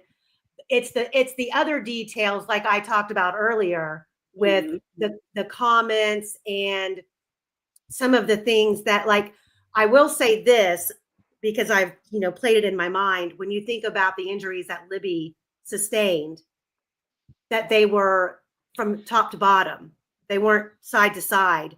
Well, that's not entirely accurate either. Okay, well, that's how it came out from trial. So can you describe them? Yeah, I can. So when you are laying down, they went from, let's say, the middle of like where someone would have an Adam's apple up to the back of their jaw. So they weren't like upright. They weren't up and down. They were kind of like a V, I suppose. Would it be consistent with if you go back and you listen to the story that Reesi repeated? Would it be consistent with someone standing in front of someone, reaching over and slicing them with a box cutter, standing straight up, face to face, like if Ron Logan was doing, if he reached over to threaten Abby and cut Libby that way? Is that consistent with that? I mean, it's possible. I won't say that it's not. The forensic pathologist originally said that there were two different weapons. Right. One was a smooth blade and one was a serrated blade. But did he ever differentiate between which girl was cut with which? He did, but I don't recall. Because Reesi also claimed, and guys, don't take this the wrong way. I'm not over here cheering for Reesi. Right. I'm brainstorming. I get it. We're taking details that we didn't have before that we can, we can attribute to this storyline and this narrative, if it fits, if it doesn't. Right. But, exactly. He had claimed that when they went to move Libby, they thought that she was still breathing. And one of them cut her again over top of another cut, deeper. Yeah. I mean, it's consistent. That's consistent. So Libby was by far more injured. More injured is not the right word, but she was less neat and tidy than More Abby. brutal. It was more Yeah, brutal. much more brutal. So, but what is I can't get past is that even though Libby was cut the way she was cut, they still missed that high pressure artery. There was no arterial spray. So And see, that's why I wondered if, just based on that narrative, you know, did it take the multiple cuts to unalive her? Because the way it sounds, I'm not getting the impression that the initial cut was fatal, that she was able to still be mobile to get back. So I don't know if this whole confrontation initially happened where there's blood on the tree, and if articles of clothing were left there, and that's why they were taken back to that location and left. I just try to play out all the scenarios in my mind and see what makes sense and what doesn't. I don't know when that tree was made to look the way that it did. I think we all saw Anthony Greeno's attempt to make a handprint on a tree. And I think that most people that watched that realized that probably wasn't it. But it was a good attempt, and it was a good experiment. Mm-hmm. So diplomatic. Huh? So diplomatic. I love it. Listen, I got assets, so I'm trying really hard to not get sued. So I try to temper my words. Yes, right? I would. Yes, please step with care. Yes. So I don't know if it was painted with a finger, with a brush. I don't know. Even, and I have an education in biology, chemistry, and medicine, right? So it's not like I'm definitely not an expert, obviously, but I'm not an idiot either. And my initial reaction when I first saw the photos is, where's the blood? I asked the same things everybody else asked. So I suppose with Libby, you can tell she was upright because of the way it landed on her legs. So that at some point when she was actively bleeding, she was sitting upright because blood from her neck ended up on her legs and thighs. So we know that part. But it didn't end up on her chest. It was smeared all over. So okay. But it was directly under her neck. It wasn't as if she had blood spilling, even if it wasn't artery spray, there would still be blood loss down the front of her, over her chest. Correct. And there was down to her stomach, and it's not there. It is there. It is there. I think the ones that we are seeing are the ones that are whitewashed, and so you can't see it. That's why I want to see. Because I think the lack of transparency is why there's so many questions. So what it looked like to me is that she was probably pulled around by an arm, and it's smeared. So like you wouldn't see like thick blood, not like what was on her face. But you could see where it had been smeared, from her knees up to her groin. Like you could tell she was repositioned, and she had more smears than she had drips. There were a few on her thighs, so you could tell which direction the blood had been going. But even like on her chest area and kind of on her belly too, I think, if she was moved around, she was there was some smearing that happened. One of the things that I noticed in the picture that I saw was that the blood on the face that's going up and like it's heading in a direction, but it's not on the ground where like you would think that it would Exactly. pool. You know, and That's so what, it leads me to believe that she didn't die there because there's no like you can see the blood is streaming and where it should be on the ground, there's no blood on the ground. yeah. So, I mean, yeah, I know that there were bloody leaves out there because a trespasser took one. Wow. So you hadn't heard that part, huh? So there was a psychic and her son or her grandson, I don't remember, that trespassed on out to the crime scene. Not long after the murders, you know, not like the next day or anything, but not long. Got the flowers in the barn.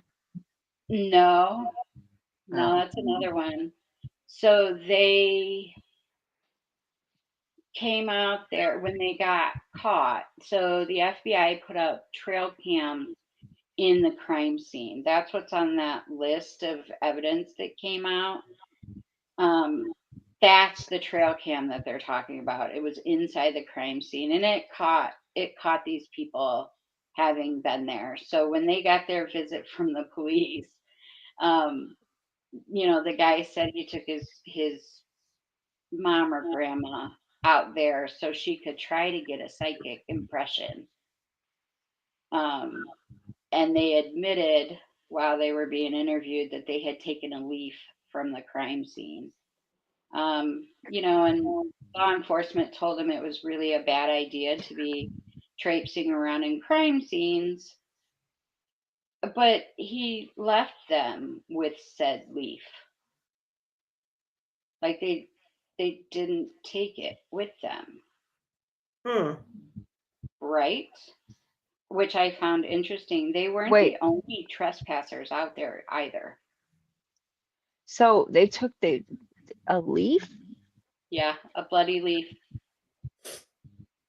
So that grandma could do her psychic thing with it and figure out. And they let, jeez. They let her keep it. Yes, they did. Wow. So it looks like a couple people want me to go to do this voice comparison real quick. Okay. Yeah, sorry. You know, I get talking and I can be really long-winded. No, you're fine. No, I think everybody's loving all the information. I mean, that's what I was going to say. I will be shredded on Reddit by morning. I well, you know what? They're all listening, and that's okay. Everybody needs to stop getting their panties in a bunch. This case is very important to a lot of people. These two little girls have become very important to a lot of people. Otherwise, we all wouldn't be still, you know, just drooling over it. Like we all want as much, we want to solve this because we don't feel like it's solved. Right. Hey, Christine, have you heard whether or not, oh, sorry. No, go ahead. Go ahead. That's okay. Listen, I take uncomfortable questions too. It's fine. Bakersfield, go. Hello. Yeah. Oh, sorry. Hey, so did you ever hear, did the person who called in that 2 a.m. scream, did they get unalived? So yeah, well, no, yes and no. So there were 2 a.m. screams, in case you all didn't know, and that story is real. There was more than one group, and one of the groups had a person that was later unalived. But the other person in their group reported what they heard. And then there was a second group that also heard a 2 a.m. scream. And then Michael Asberg, the other one I was never going to talk about, but Asberg did it first. So I'll follow up and say that Brad Weber had a girlfriend staying the night at his parents' home, which is interesting, not his own home. Well, But because Kay was they a heard a snowbird. solid. What was that? Kay's a snowbird, so I think that she stayed there during the winter. Correct. Only she was home. Was she? Yeah. Huh. So Is that where one of the calls came from? No.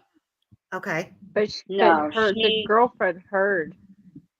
Yeah, so the girlfriend didn't hear screaming, but she heard a solid thud up against the outside of the house at around 2 a.m.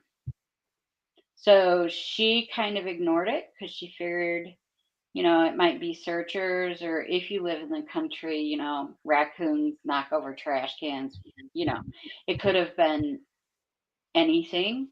But she did report that she heard that thud against the house. Now, here's another law enforcement oopsie, is that she reported it on the 17th.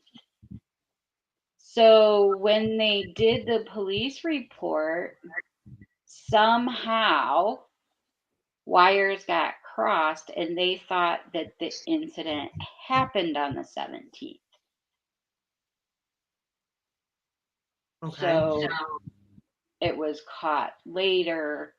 And I don't know if, one of the defense lawyers or Matt Hoffman figured it out first. I don't know who figured it out that, oops, it wasn't on the 17th. It was on the 13th.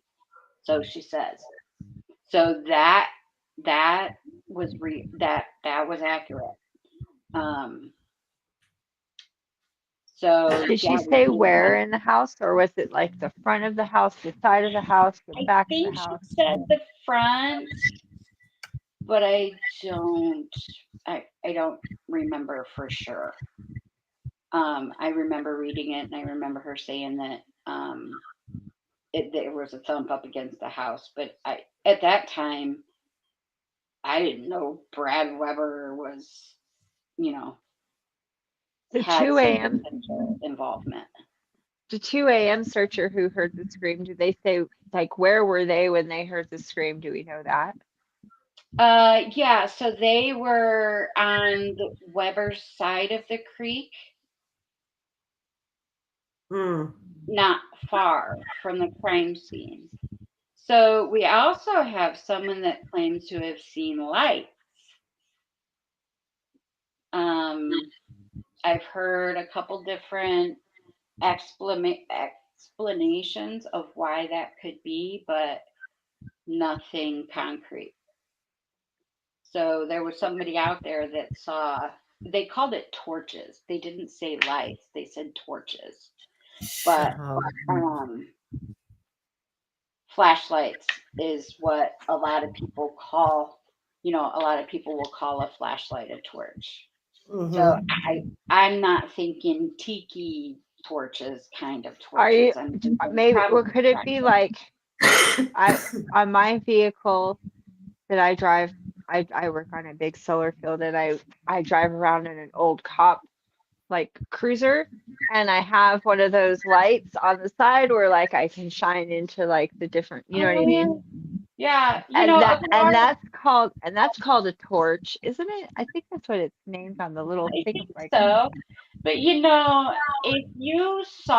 if somebody was parked in the cemetery with their headlights on, you got to remember they're out there trouncing around in the dark at 2 a.m. I suppose that somebody who thought they saw flashlights could have seen headlights. Well, and as dark as it is, if someone's out there, even with a flashlight or a torch, at that time of night, you would have to assume that they know the property. You would think, yeah, or they were searching.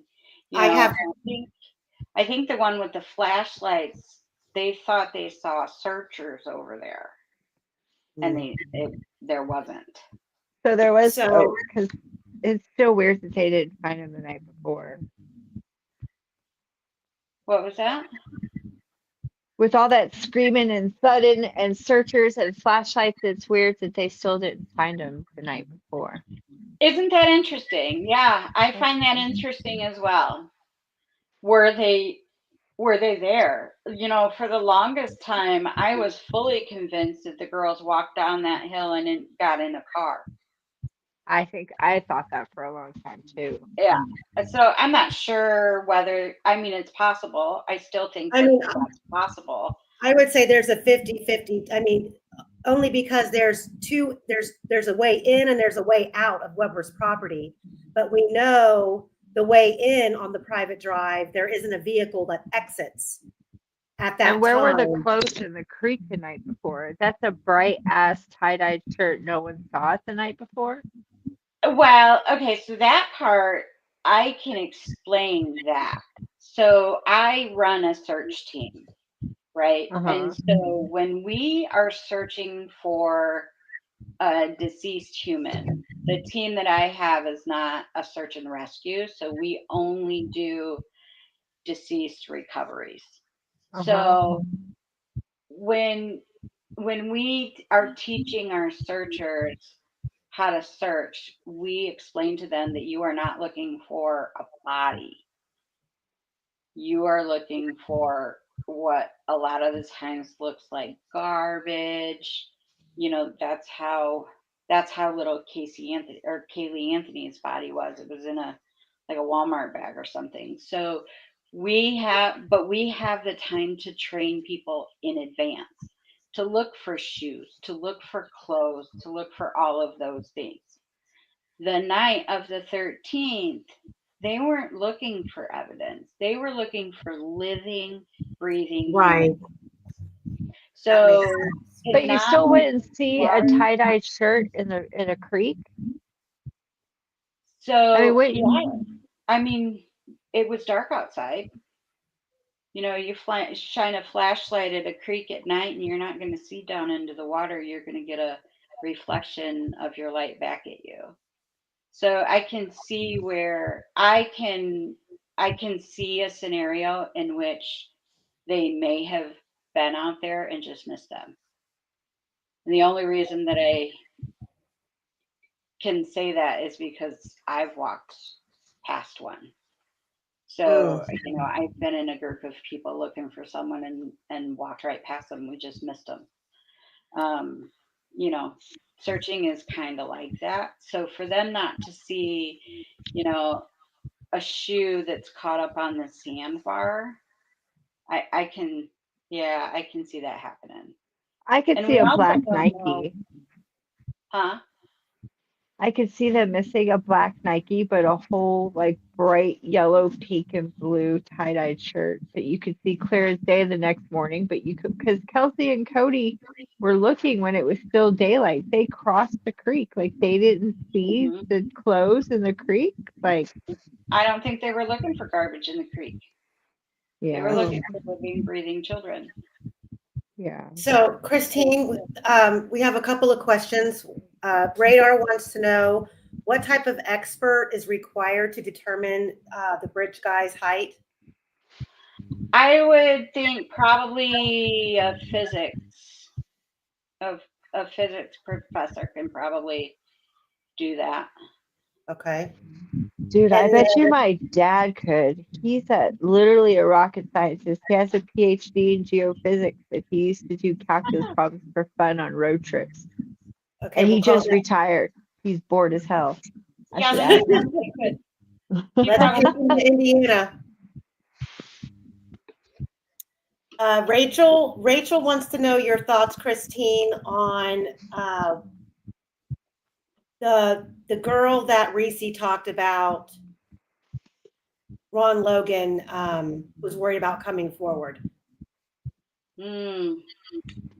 So I think good catch, because that caught me off guard. And I tried to have a poker face through that one, and I must not have done such a good job.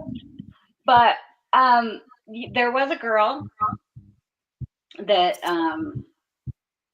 did some chores and things for him. The one that surprised me is the 2 girls that came to his house the next day to search. That's the one that threw me for the loop. You know, there's the kids in Delphi. There was this culture of stay out of the way, don't say anything, everyone will get upset. You didn't see a murder, so there's no reason for you to report what you've seen. Like there was a culture of that, which is normal. Like we see it in every homicide. There's always people that just don't want to be involved. But there were a couple girls. Just saying. So Also, with the girl that Ricci's talking about, and then people were saying in the chat that Connie Dillman was talking about a little girl, the timeline of that, I mean, if so, it would be interesting to find out the timeline because Connie dated Ron in like the 80s, didn't she? yeah. So if she dated Ron in the 80s, that little girl would have been 11 in the 80s, and so that would make her what? She's older than me. She's gonna be like in her 50s.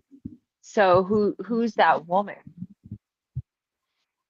Kathy So Shake's daughter. Kathy Shake's daughter. it's not Yeah. Kathy Shank's daughter. I'm just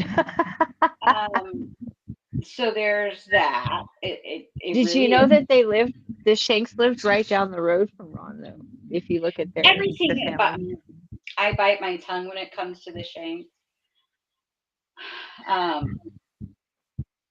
That anyway, we all know. You all can feel my sigh through the air. Yeah. Like, yeah. Yeah. True crime addicted. Thank you for becoming a new member. Go ahead. So Ron has had some different girlfriends and wives along the way too, right? So he was at the dump the morning of the murders, throwing away belongings from a girlfriend. So like Ron was old, but he like kept women around. Ashley Wright, was that Ashley Wright or another one? Yeah, I believe so. Yeah. Yeah, I believe so. So they've had children, like he's had stepchildren. He had a son that now lives in his home. Does he live there? I was wondering who was living there now. I think so, unless they have it rented. I know that his son owns the home, I should say. There's an I'm Amy not Anderson sure. listed as living there right now too. Who is? There's an Amy Anderson listed as living there right now too in her late 40s. Oh, yeah, so that would wash, I suppose. That's the right age range. So there was a woman, she had like a nickname, and I can't think of what it is, but it was like I immediately got this feeling of like this hippie. So it must have been like autumn or sunshine or something. And there was some talk about she may have been helping at Ron's. And I believe that she may have been mentally unwell. So, I mean, she definitely wasn't suspect worthy. So yeah, he may have been getting some help. I'm not certain whether that was true or not, but it's something that I do remember reading about. So people in chat, I'm sure these voice comparisons you guys have heard before. Do you want me to do those? Yeah, we can do that. Oh, you're asking the chat. Never mind. Oh, I'm asking. Yeah, I'm asking everybody. Yes, put a yes or no in the one. I believe was done by Zav Girl. which I find really interesting because it shows a lot of it shows this is a good compilation of Richard Allen. She's a pretty critical thinker, so I would be interested in hearing what she found. Yeah, she put a little thing together, so I'm going to give her all the credit. I hope she doesn't get mad that I used her little clip, but it's a great That clip. eyelashes at her, she'll be fine. She's pretty So we're going to play this. This is of Richard Allen. Okay. There's the word show coming up. There's the word show coming up. There's the word show coming up. Cable snap. There's the word show coming up. Cable snap. There's the word show coming up. Cable snap. There's the word show coming up. Cable snap. Cable snap. Cable snap. There's the word show coming up. There's the word show coming up. There's the word show coming up. There's the word show coming up. Cable snap. Cable snap. Cable snap. There's the word show coming up. There's the word show coming up. There's the word show coming up. There's the word show coming up. There's the word show coming up. There's the word show coming up. Cable snap. There's the word show coming up. Cable snap. There's the word show coming up. There's the word show coming up. Cable snap. There's the word show coming up. Cable snap. Cable snap. There's the word show coming up. Cable snap. There's the word show coming up. I don't think it's That'd be him. that one. I'm listening with my headphones on. So there's that one, and then there's this one. Didn't do anything too much. That's what you think? I know it's what happened. They were going to pin it on me. Well, you weren't home that day. They didn't find that. They didn't care. You don't understand. Nobody knew that till later. They didn't care. We need to solve this, and you're it. And you were in the hot seat. I was in the hot seat. And when they found out there was just too much against them, they gave up. But they spent all that time pissing around on a drive without a driver's license and all that shit when they should have been looking for murder. Right. Yeah, you just had... Yeah, they were wasting all that money, millions of dollars. You went to the dump site that day. You went to the dump site. Went to Lafayette. I was in Lafayette when it was going down. Right. Crazy. Oh, you're getting wet, aren't you? No. I got a faucet problem. Uh-oh. My pressure tank went out. I just replaced it a little bit ago. I got a brand new mowing faucet. Brand new, $100 and some. It's all plugged up with crap from the dirty water, rusty water. Oh. Some of the plumbing in this house is... Well, there's some beautiful homes along here. Yeah, I need you. This whole area is beautiful. You're from Fort Wayne, huh? Yeah, we walked the trails a little bit.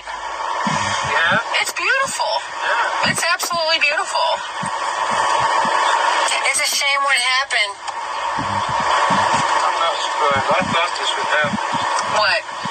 Not the murders, but when they put up those trails in the middle of nowhere, I said, you're going to have all kinds of drug problems and all kinds of crap from this. This will draw every deviant in the world to it.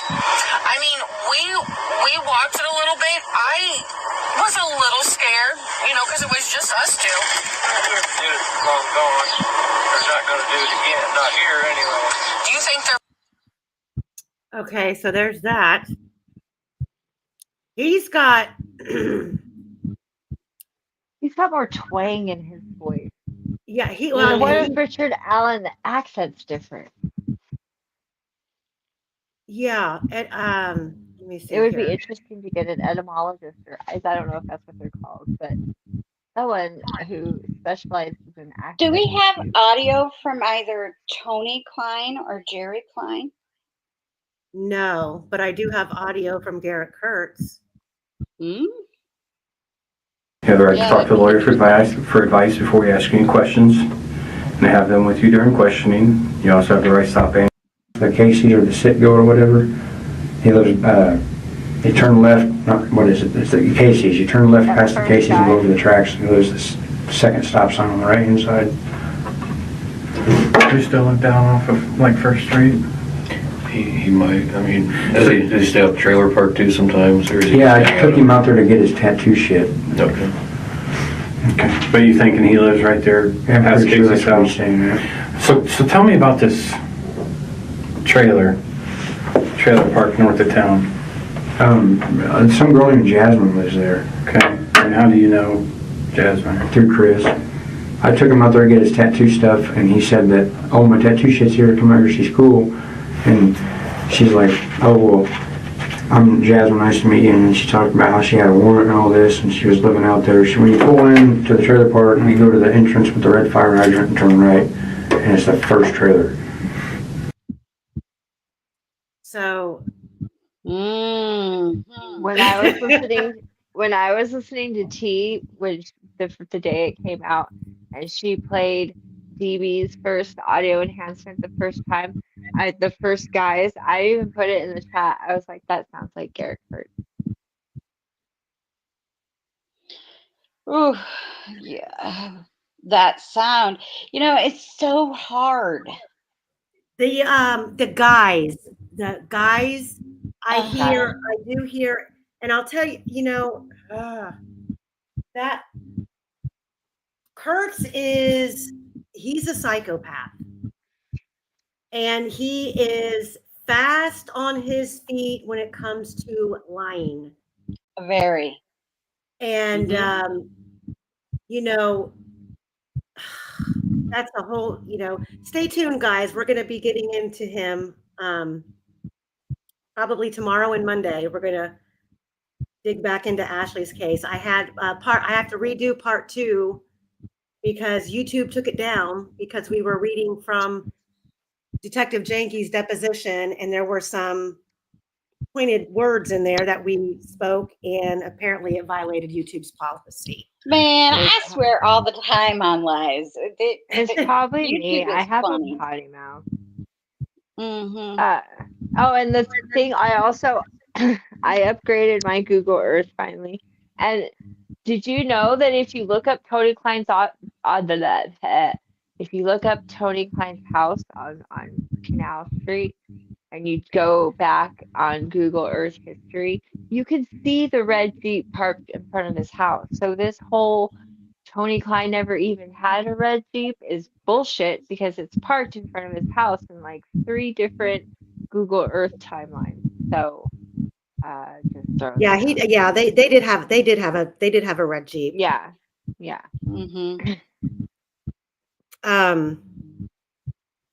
So, well, guys, it is 11:10, and yeah, my I don't know if boyfriend's you can, mad at me. I don't know if you can hear my stomach growling. I ordered a whole entire sandwich and ate it. Like I had Uber Eats deliver it and everything while we've been on here. Oh, nice. Yeah, well, Christine, you are welcome back here anytime. Thank you. You know, as time goes on, you know, as time goes by and we learn, you know, we figure out what they're going to be using for appeals and whatnot. I may be able to say more in the future. So I know that everyone gets a little frustrated. I do what I can, you know. Radar, what do you know about Garrett Kurtz? What are you trying to? Yeah, I take all the information on Garrett Kurtz I can get for Ashley's case. Right. Because her post conviction should be filed by the end of this month.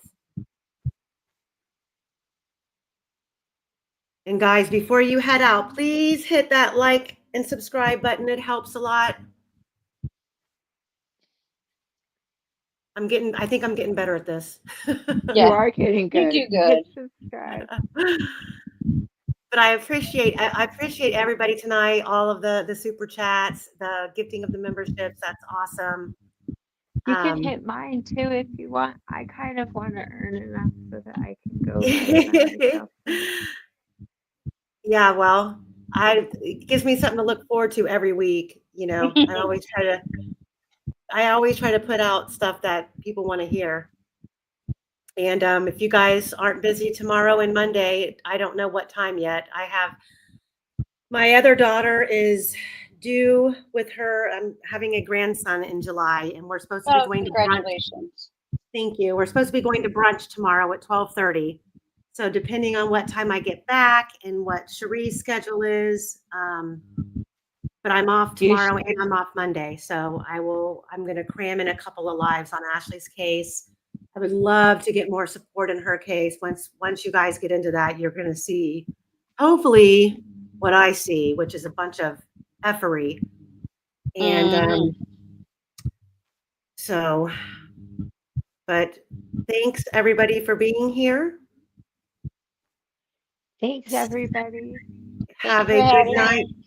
You're welcome. y'all. Good night, everybody. Good night.